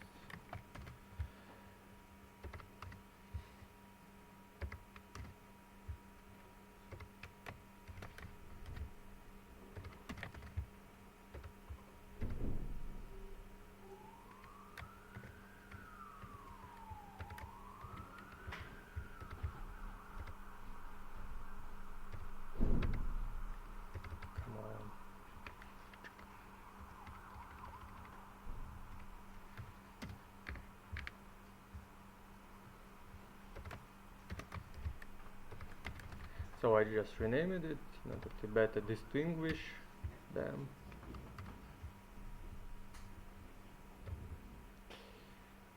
So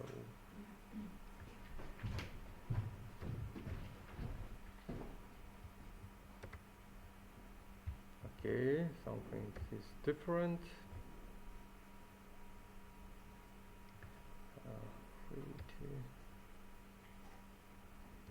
Sorry, I did it totally wrong.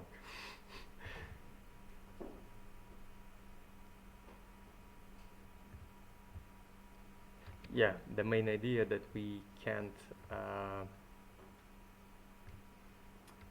easily with if-then statement say that we need to apply all further actions. So in this case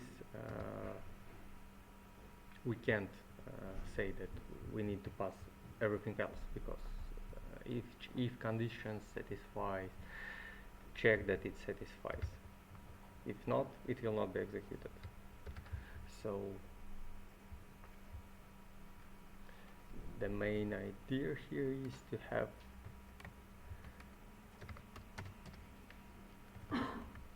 brick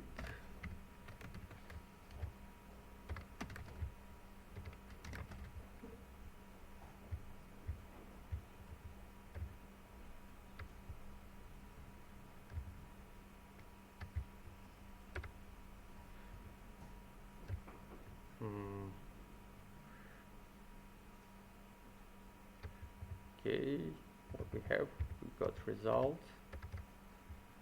we get inside, it was expression equal to, we increase it, after that we exit it get 1,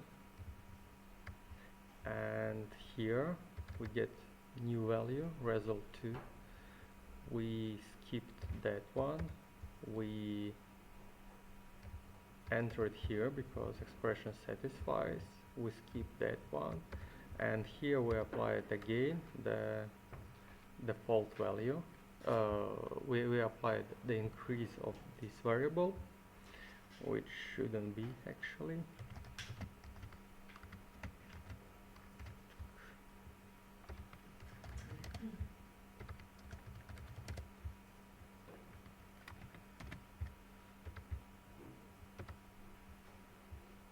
So yeah, this one represents the same structure. We can do the same, but if we need, for example, to apply all further actions, we may don't use brick. It's the main idea and kind of advantage what we can use. Okay, it's time to go home, and we need to get some homework. Okay. One of the tasks will be this one: rewrite your program day of weeks to be used together with the switch statement, and write another one program which will return based on month index all further months which will come till the year end. So for example, 9th month is represented by September, so if I got input September, I expect that I will return printed into console October, November and December.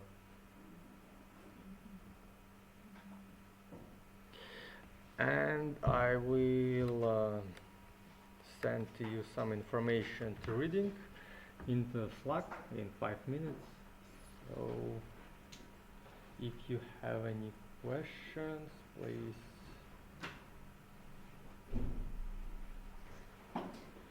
come to me.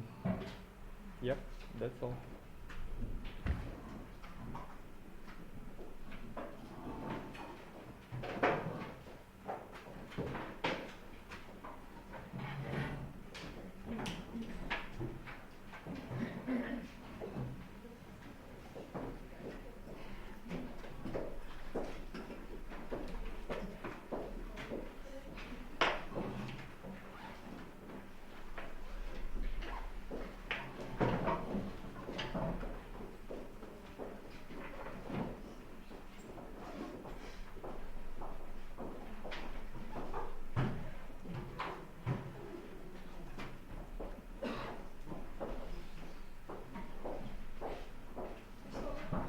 Веселого.